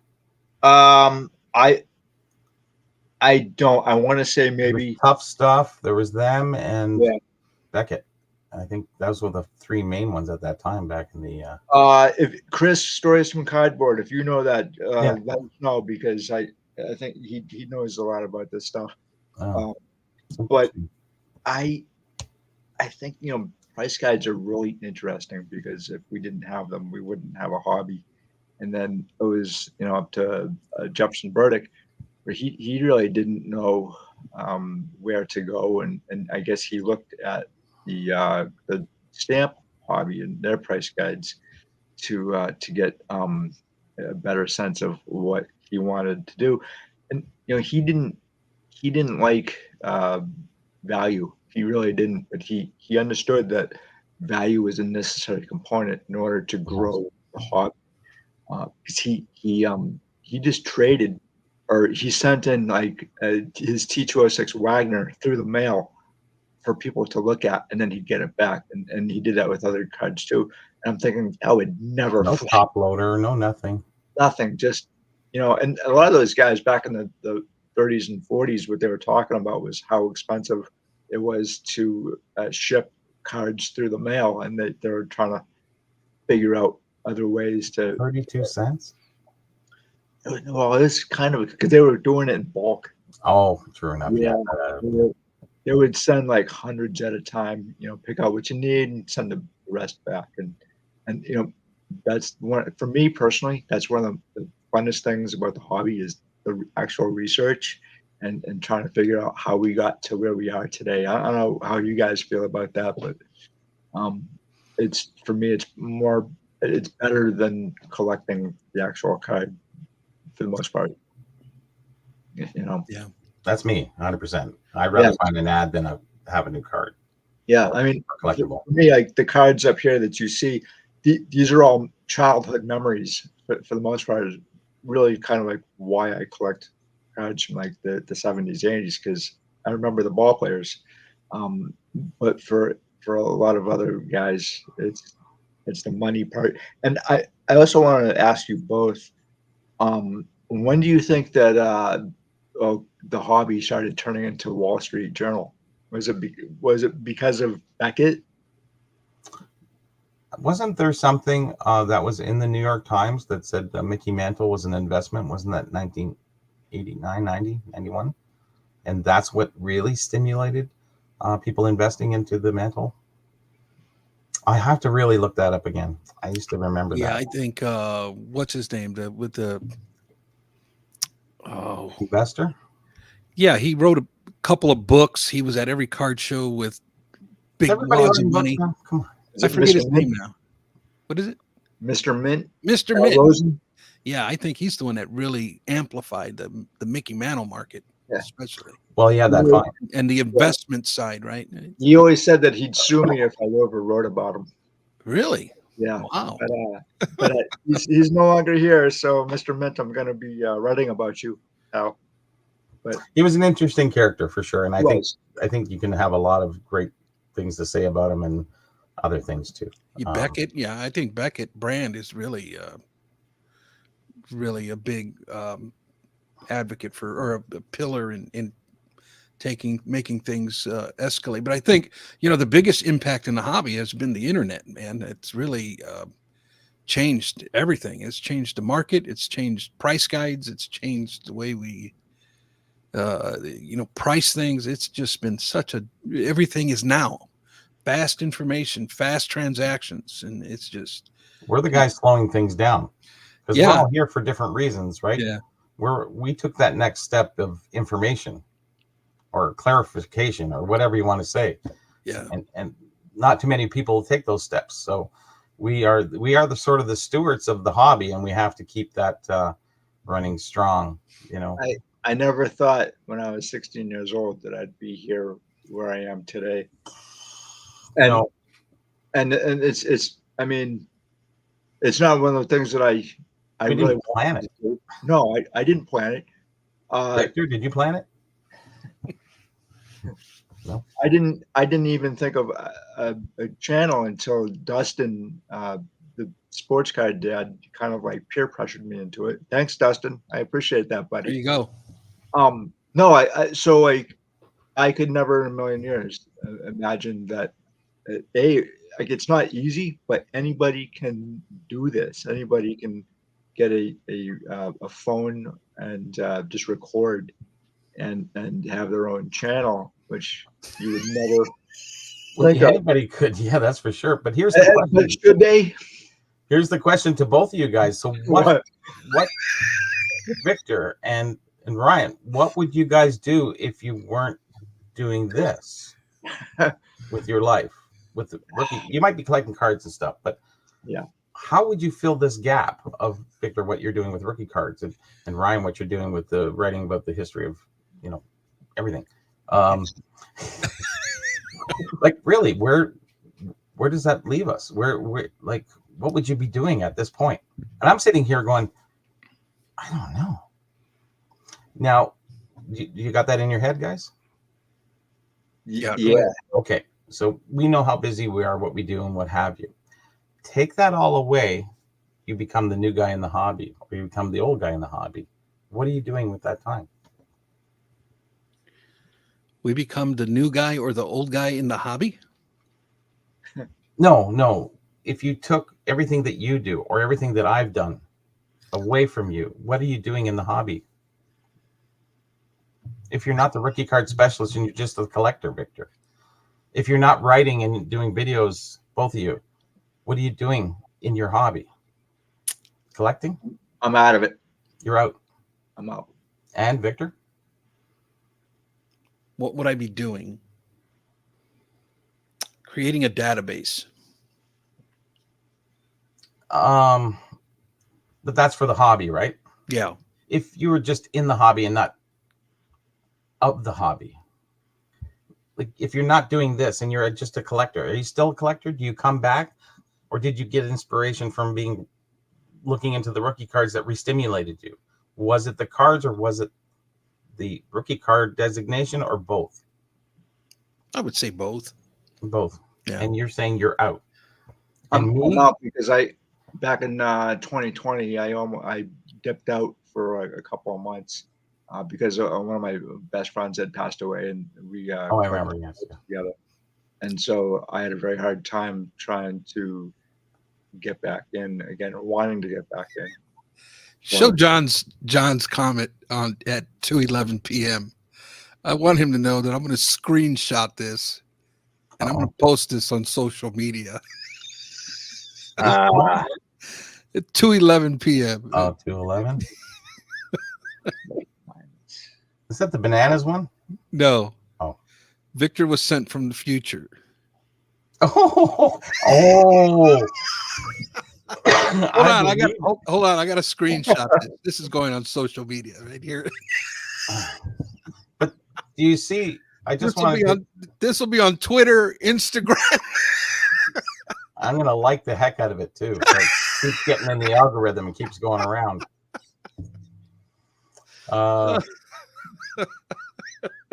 But do you see what anchors people into the hobby? So you're out of the hobby, so nothing's really attracting you. Victor, You're just collecting, doing whatever. So we have to put our writing, all our stuff aside and say, what would I be doing? Or what do I want to see in the hobby? What's going to attract us? And I think looking forward, we can kind of see where the hobby's going to be or where it's going to go. The gambling aspect is always going to be there. It's going to be very difficult to take it out. Yeah, unfortunately. So what you have to do is take the gambling out of it by adding food issue, by expanding that license and allowing other things to come in there so the less fortunate can get into the hobby. Yeah.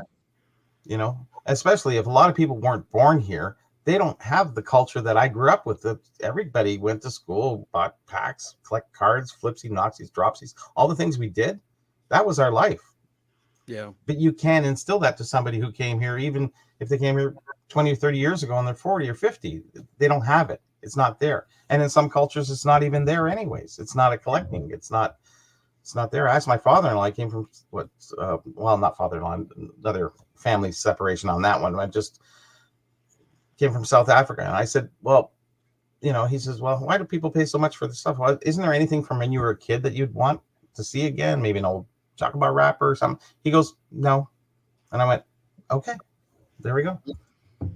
There's a lot about the hobby that people get into later on in life because it reminds them of their childhood. And that's what we miss. Yeah. And that's universal. That's not just from our generation. That goes all the way back to Jefferson Burdick.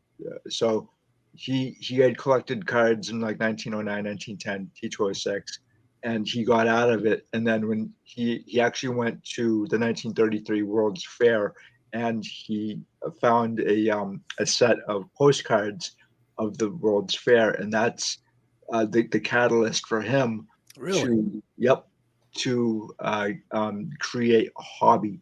Plus, he had been diagnosed with rheumatoid arthritis in 1931, and he was a mechanic prior to that. And then he said one day that he had been doing some housework, and he got up on a ladder, and he felt this amazingly sharp pain, and they found out that it was rheumatoid arthritis. And it's funny if that didn't happen, would we actually have a hobby, right? Maybe, but not in the terms that we think of. Not cataloged, anyways. Exactly, and like people were collecting cards, and like from like the 1880s through like the 1910s, 1920s, that card collecting was kind of like kept on the down low, and it was actually a organized hobby. It was really kind of founded in England in 1927, and then here because Jefferson Burdick. So like it's really kind of interesting just how the hobby is started. But he also said too that when he got back into card collecting, like supposedly 1933, but also in earnest in 1935, that he had said that he wanted to find out more about the players on the T206 set of the cards themselves. And when he stopped collecting those cards, it was like 1910, and it wouldn't have done any good to go to any of the people collecting cards, which would be like my grandfather's generation, the guys born in like 1918, 1920, because they wouldn't know anything about these cards. And he's like, where do I even start? And that's essentially like he knew that there are other collectors out there, and he wanted to find them. And then that's basically like he got a hold of A. Hyatt Mayer, I think that's his name, one of the guys from Hobbies Magazine, and he's like, I'd like to write a couple of articles to see if there's any interest in sports cards or non-sports cards. And sure enough, it was. But everything, connecting the dots on how the hobby actually started, and it's absolutely fascinating, and I actually kind of wonder if he were alive today, what his response would be to the hobby. Mm. Would he like it? Would he be like, "Oh my God, this is a nightmare"? Like, what is Lionel Carter had said back in the 1980s. He got out of it because he saw what the cards were going for then, and he's just like, "Nope, I've had enough. I've seen enough." So I don't know what if he would be happy, if he'd be thrilled. Personally, me, I'm not thrilled about what I see in the modern hobby at all. Is it Um, just the money, it's the money.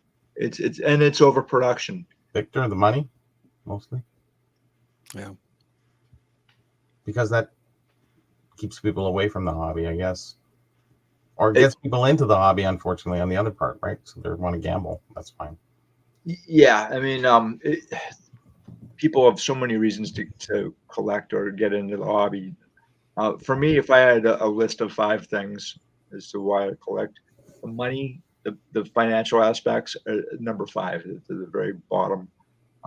But I can understand, like, in like 2020, why people got into the hobby, or started buying and selling cards, because maybe they got laid off from their job, or they were looking for extra income, and sports cards and eBay and maybe a few auction houses were just a really great place for them to pick up more cash.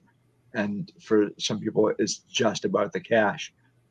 What I think is kind of interesting too is that, um, when I do go to shows, I see a lot of dealers who they have multiples of like T206 Cobb, or multiples of a certain card that you got to kind of wonder, like, okay, how did you get? It's impossible for me to get one T206 Cobb, and I see you have like 5 or 6 of the same cards, and I'm like, did they have them prior to the pandemic, when those prices were a lot cheaper, like 1933 Gaudi Babe Ruths? That's not a very difficult card, and neither is the T206.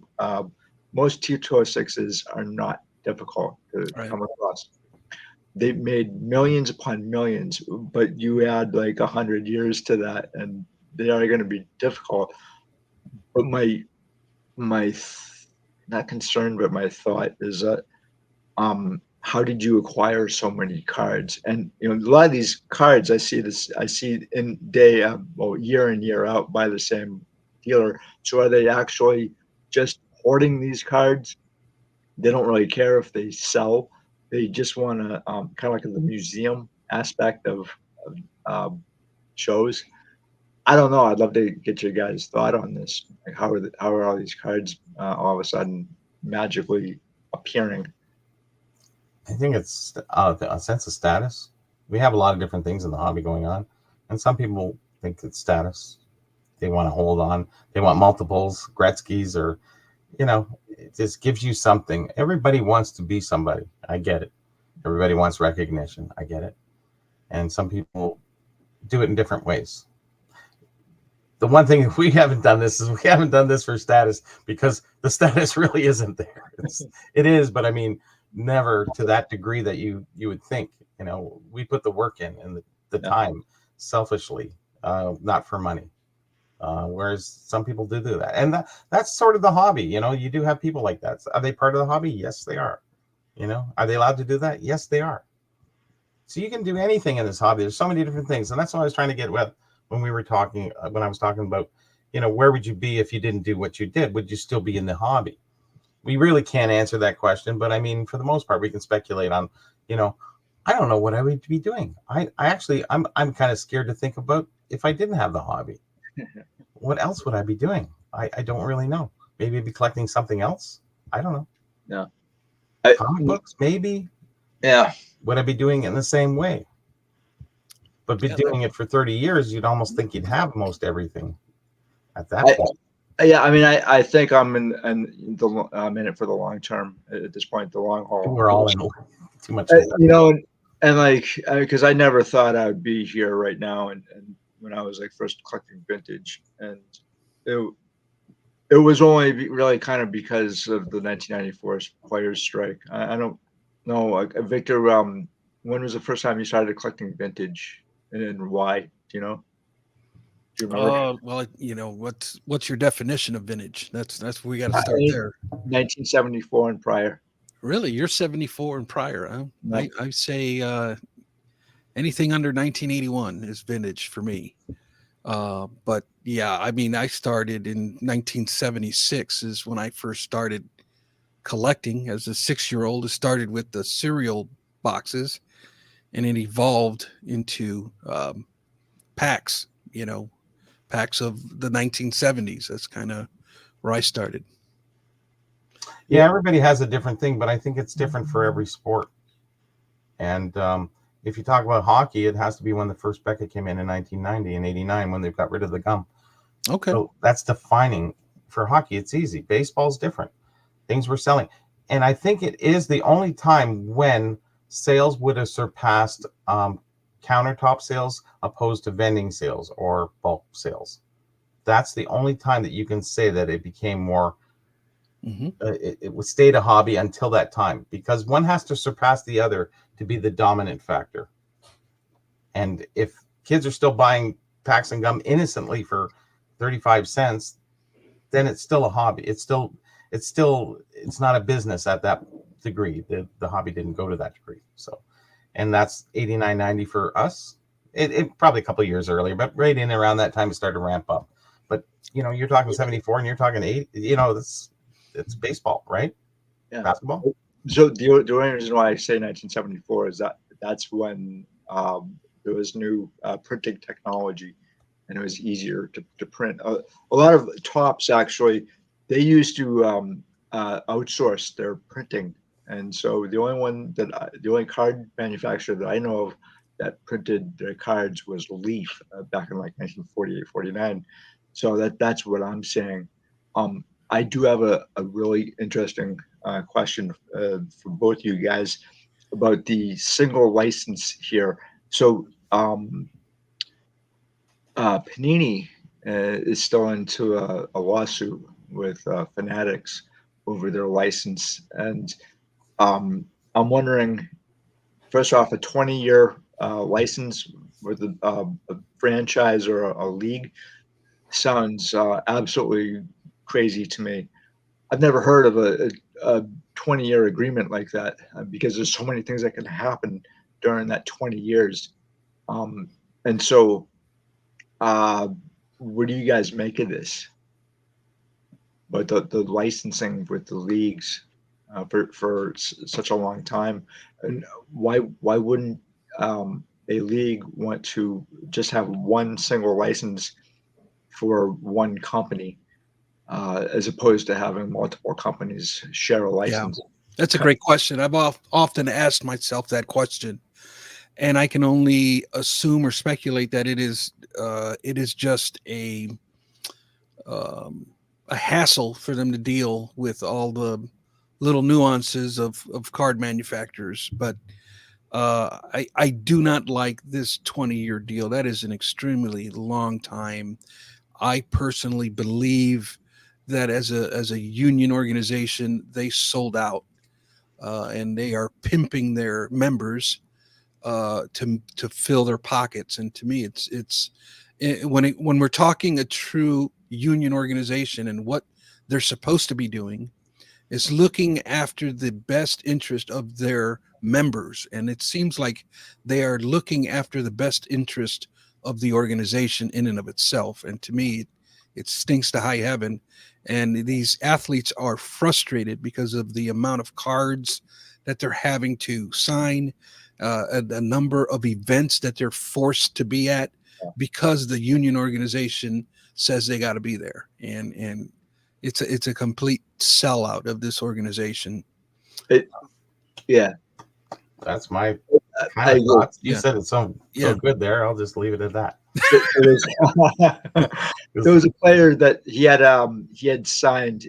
I was an A/J on his cards. That's got to stop. And now. Yeah. No more scribbles. Oh, yeah. No more scribbles. Yeah. I don't care. Da-da-da. 40 Yeah. bucks, 40 bucks, 40 bucks. Jeez. That makes it very easy for forgers, first off, and it makes it very. I would think Scribble. very, Yes, of course. yeah, very difficult for authentication companies to actually authenticate the signature. We just had a case, the Cord Monroe case, I think last year or earlier this year, where he pled guilty to T206 autograph forgeries. They didn't catch every single one. They only got, I think they got him on like maybe 13 counts. Now we know that he probably did more than 100 uh, forgeries, but um, the other thing too is that if you're a card company and you're actually creating these cards, that's your name. That their card is going to follow your company, and to have a player just cat scratch their way through for obviously, um, and again you don't have to buy these cards either as a collector. I went to a show maybe in February. I didn't realize it was a modern show, modern card show, and I looked around and all I saw was modern cards, which is fine, but I didn't know any of the players because I don't watch sports and I haven't collected a modern card in 30 years for the most part. Um, I I was so overwhelmed with all these cards and the everybody had a signature on a card. It no longer seems special at all, and it used to. I walked out. I couldn't believe it. I walked out of a card show because I was so overwhelmed by what I saw, and I felt like a space alien. I really did. I felt like I was just in a different planet altogether, and all these young kids. I think I was the oldest guy there, and all these young kids, and they knew exactly what they were doing, and I'm like, what do I like? It was it Same was a thing happened to me. I was in a card show. It was when Mitch Marner was just signed on the Leafs, and his Mitch Marner, MM, and it was $75. He hadn't really done anything yet, and I was sitting there going, maybe I should hedge my bets here, gambling. Uh, should I get his autograph? He's a new Leaf. I like where he's coming from, and I looked at a little bit of what he did, and then I saw his autograph, and I went, no way, it was Eminem. It was like it was like M. It's just like, how can that be an autograph? And they shouldn't allow that. If I was a father paying $75 for my kid, I'd say, no, sign your name, as if it was, something. They're just getting away with, what's easy and fast and quick. But that started in the 1990s. I remember when I was raising my kids are all adults now. Sure. But when I was raising them in school, they got rid of handwriting. That was no longer a class that was still needed. Sign our names for a lot of different things. You have to sign legal documents, what have you. Cursive. They don't teach. They don't teach anymore. Wonder why. That's so stupid. You don't have to read. You can't understand important documents that maybe. Yeah. Well, you're never going to be a historian then, anyways, at that point. Yeah. But that has to sort of stop, or people have to say, hey, listen, I'm not paying for that scribble. Right. Sign your name, or I don't want it at all. Man, but I don't know if they have to sign thousands upon thousands of cards. They don't. Well, they do. They're forced. They force now them they are. Now they have to. I understand. Yeah. But if you're signing a scribble, see, on a card, it's a little almost different. But if it's on a game used basketball or all you see is all these scribbles, you think it was just like a beat up basketball. Easy to forge too, I would think. Yeah, at that point. Yeah. So then how are you going to be the JSA? How are you going to come in and say this is legal? This is fine. Yeah, that looks like his line. Yeah. He's got starts at the top a little, it's whatever. So we've lost that sense, and this is where things get out of hand, and you got to start signing your autograph. Otherwise, people won't collect it. I think I couldn't pay that for an autograph. Yeah, and so like one of the things that they noticed, or I noticed with the Cord Monroe forgeries, was how easy was it for, say, James Spence or Beckett, especially PSA or SGC, to authenticate these cards? I don't know. And there were cases there where you had players who were autographing cards where it was not known that the player had actually autographed a card during their lifetime. That should have been the first clue that anyone had, that nobody said to themselves over at PSA that this player has never signed a sports card before, let alone anything else.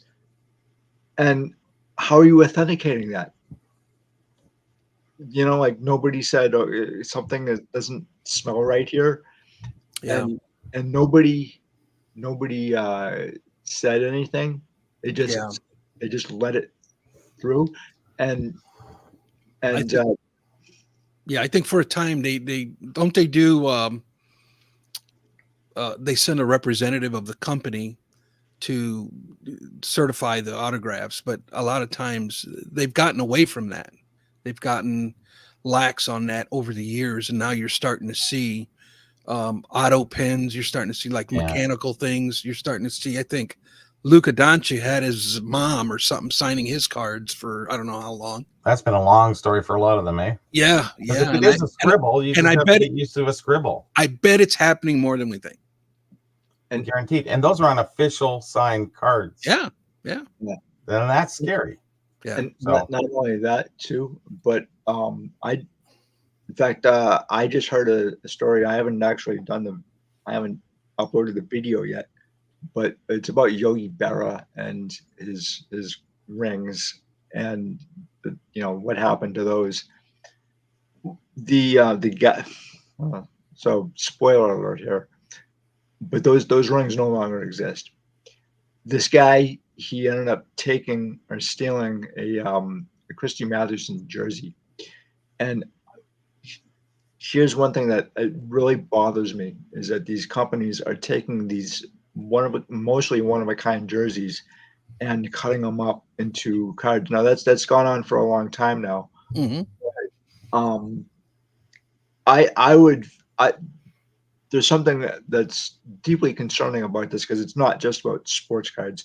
They're taking actual baseball cards, vintage baseball cards with signatures, and inserting them into their own products as well, cutting up the card in the process. And you may say, like, oh, well, they bought the thing, they can do whatever they want with it. But at some point, we've seen where, especially over the Middle East, where a lot of these one of a kind items have been destroyed. And you know, as um, as a culture, I guess as human beings, we have a very bad history of destroying our own history, right? And again, like once they're gone, they're gone. These Yogi Berra rings, they're no more. And you're depriving people basically. I don't know how you could, as a company, justify morally buying a one of a kind item just to put in your own product. So okay, so thousands of other people get a piece of this jersey. How do you know it's real? You're only getting a little piece of it. You're not getting the entire. because the auction company said so. Yeah, Really. Comes down to a lot of that. Yeah, well, I mean, and that's the other thing too. Auction houses, they don't always get it right. The Billy, what's his name, Billy Crystal, had bought Yeah. a circa 1958 or whatever it was Mickey Mantle glove when he thought that it was from 1961 because the auction house said it was from 1961, and again, like auction houses, they do tend to buy materials that are stolen as well. So the 1998 or 99 Ron Osser auction had the presidential signed baseballs from Walter Johnson's collection that were stolen from the Baseball Hall of Fame in 1972. and the Hall of Fame didn't bother to tell the family until 1977 when they walked in. So, Right. like, and then Hank Thomas, he didn't find out about these balls. He saw them in a Ron Oxer auction in 1999, and he was like, "How did this happen?" So, well, I got to get going, guys. I got to pick up my wife at work at 3:30. It's now 3:39. She's okay for a few minutes, but I mean, she's probably going like hobby comes first. She gives me, yeah. Your phone has 92 messages, right? I've been trying to turn down the vibration. It just won't shut up. Yeah, I got a rud too, actually. Yeah. So, guys, if we don't see Bobby here, we know why in the future. Yeah. Yeah. He's going to be grounded. Exactly. So, guys, we're going to leave it here. Thank you so much for stopping by and participating. Victor, thank you so much, Bobby. Again. Anytime, Ryan. Anytime. Great conversation. Well, we'll see you later. Have a good one, guys. All right. Take care. All right.